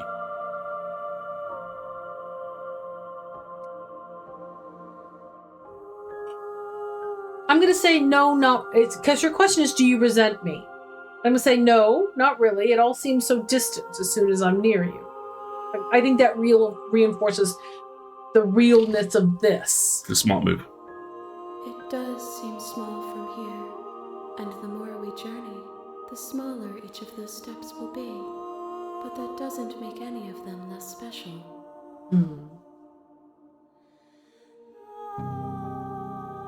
I don't like... You can't be a contradiction. Contradictions don't exist. How can you stand to be a contradiction? We're all contradictions. You know, at the end of this, once you're finished, I'm not going to kill you. Have you figured out what you'll want when we're finished? Have you figured out what you'll want when we're finished? The desires of my multitude thrive in endless competition with themselves, but none of them rise above their dance to influence me. Oh, not yet. I yearn for what I have always yearned for, my awakening. Other desires shrink in the light of self-knowledge.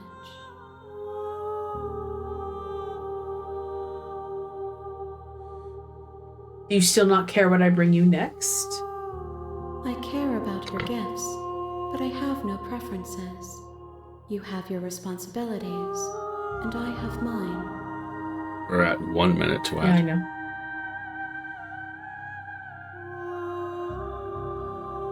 I think we just say I'm ready to go back. Yeah. I will be here when it is time for us to meet again. Every time. Every time. Every time. It's the sound of a mirror breaking. It's the sound of a mirror breaking.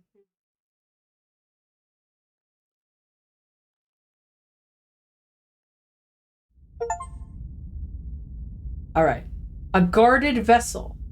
Bring the prisoner to her. You're That's on what a we've done. path in the woods. Folks, capitalism is about And at to the end assert of that itself, path and we'll come is a back with cabin. shenanigans. So And in the basement of we'll that see you cabin in 3 minutes. is I'm a just going to save the princess. game while he tries to convince me nothing's gone wrong.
So apparently the British Library is currently undergoing a cyber attack. With 'Cause- major outages of their technology. Lots of their public services, the public Wi-Fi, et cetera, et cetera. Yuck. So if you were trying to go to the British Library and check anything out, maybe not so much. Apparently, there's a really good fantasy literature display at the moment. Yeah, I've seen that.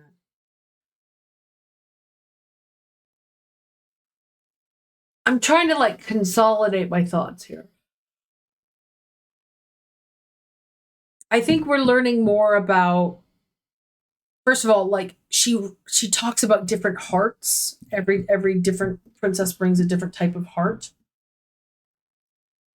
And we've now reached the point where there are so many different variables in the outcomes of the game that I'm not sure which ones lead to which. So, Yeah. like, in one time in the mirror, we got bigger, and another time in the mirror, we withered.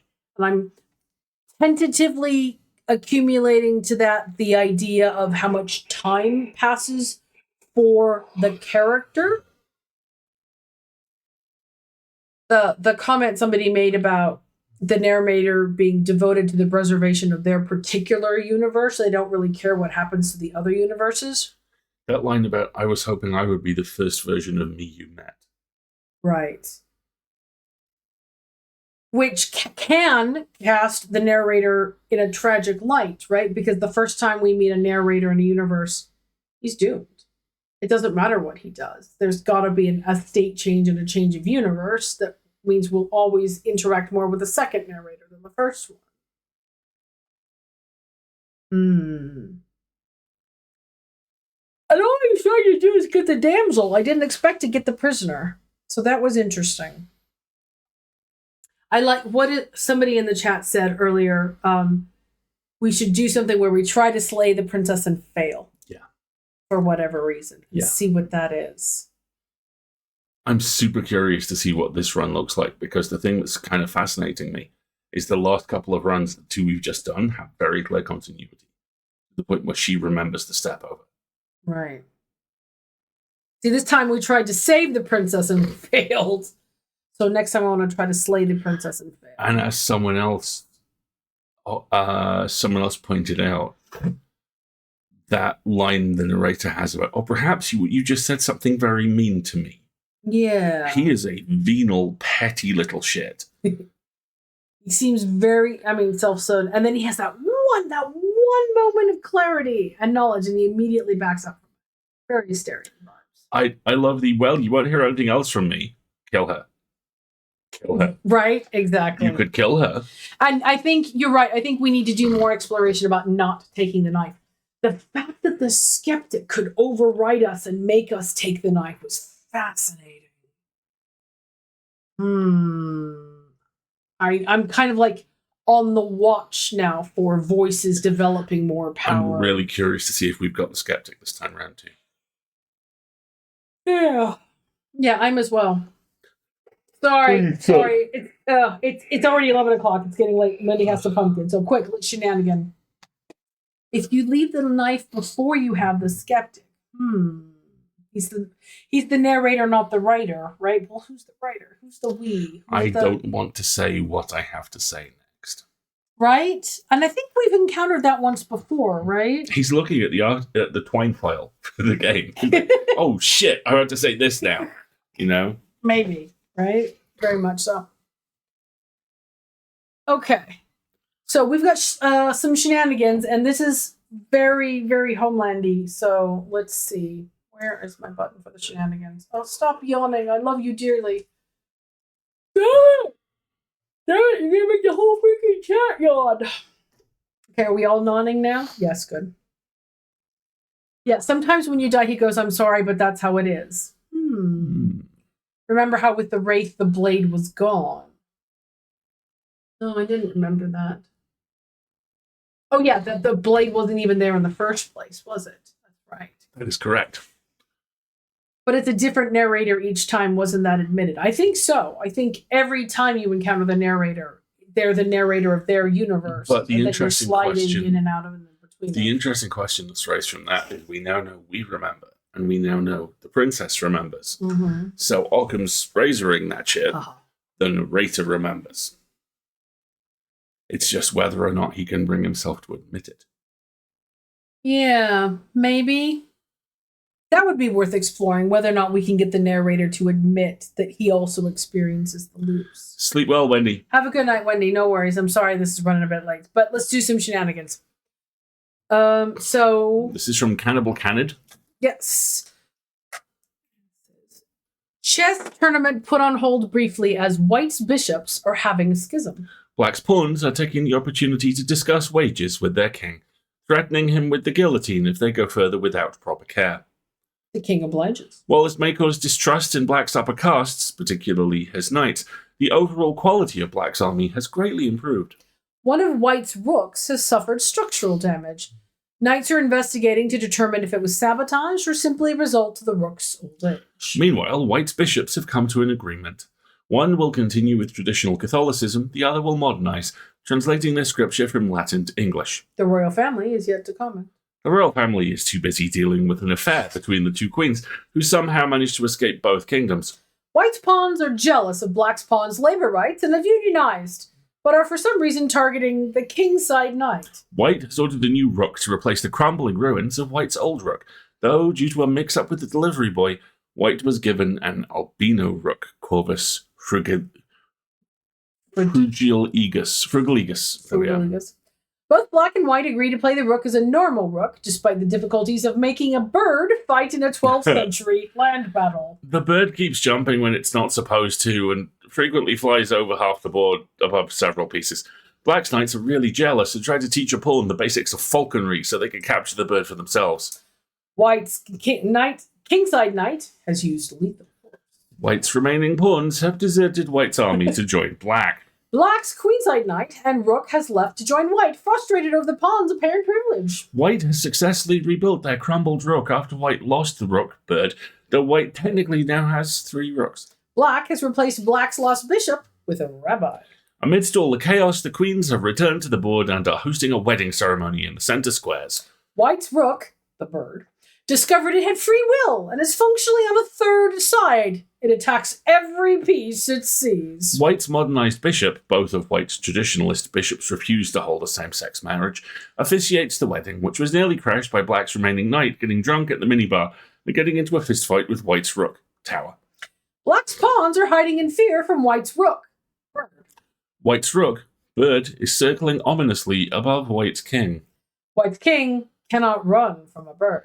It appears that Black has won the game by White's rook, bird, checkmating White's king. The players shake hands, congratulating each other for a good game. I want to see this animated Yes. with like the New York guys playing chess in the park style. And just a random broker riding, just fucking shit up. Another post that doesn't realize it's Homestuck. I want this as a game. This will go down in history. Did Lewis Carroll write this? Chess tournament put on hold briefly as White's bishops are having a schism. I think, is this a And this is repeat? just a repeat.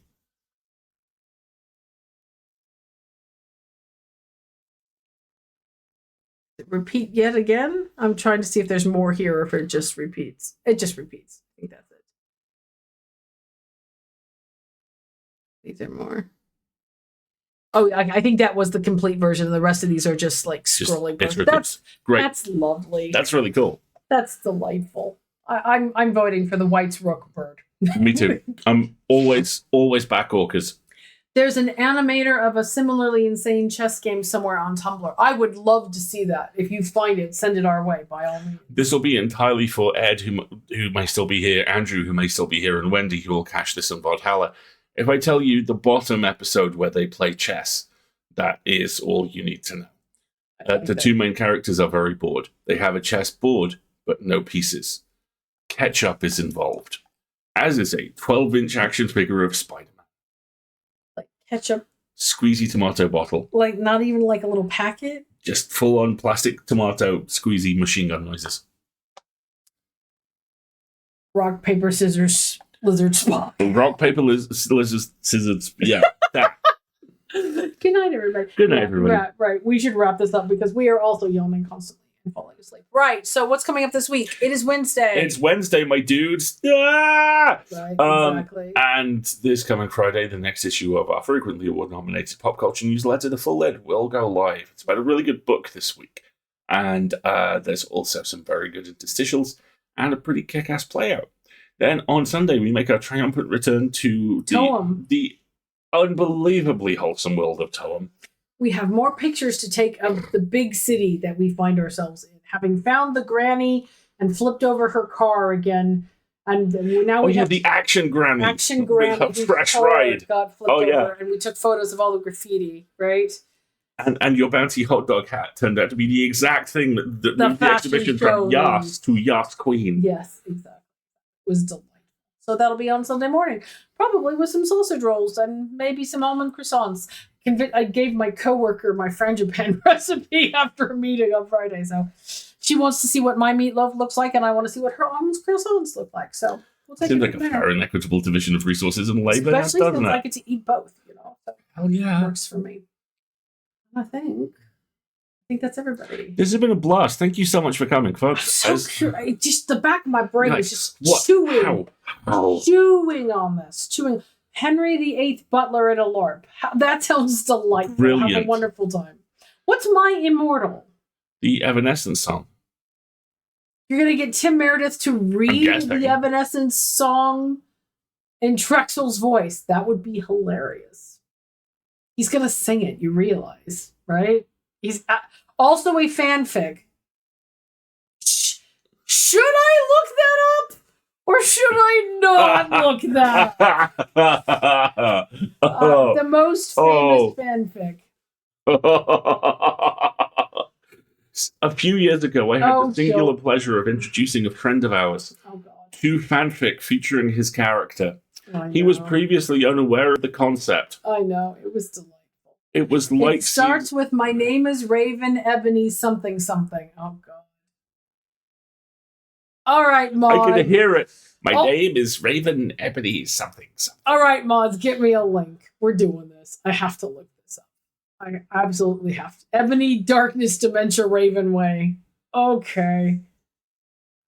Also, I would like everyone to please congratulate me for my willpower and not spending money on buying these adorable Baldur's Gate 3 character emojis I saw on TikTok. How much were they? I don't know. I didn't look. I behaved. You should look. Because we don't have any spots for emojis yet. So Marguerite's not allowed to buy more emojis. Do you want to tell the nice people what your editorial wages are going to be this month?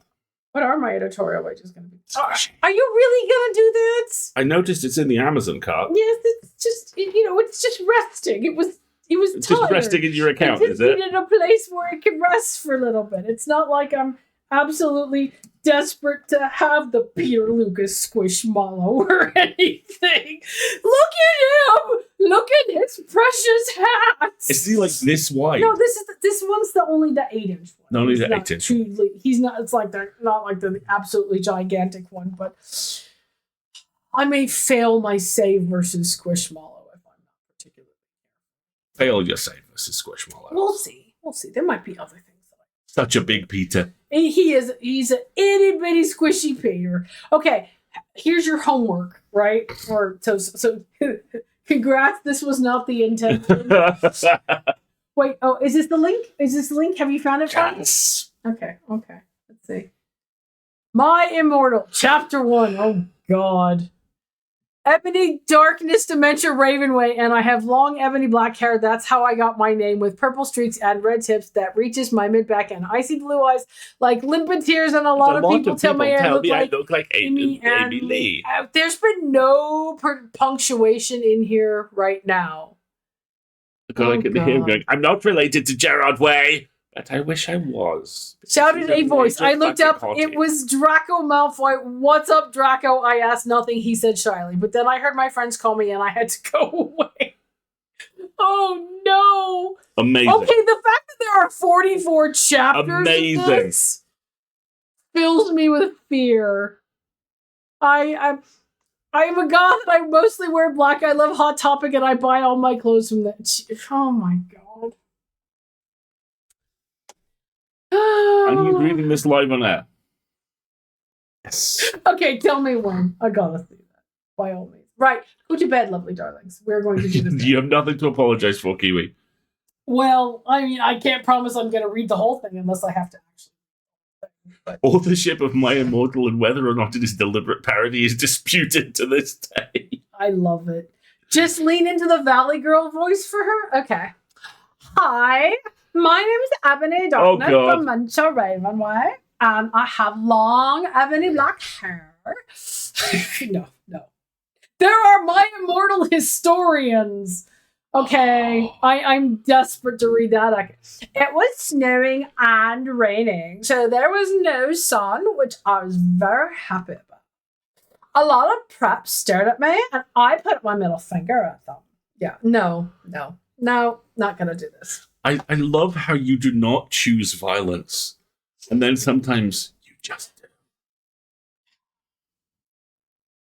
See, now what you've got to do. Now what you've got to do. Yes, you can.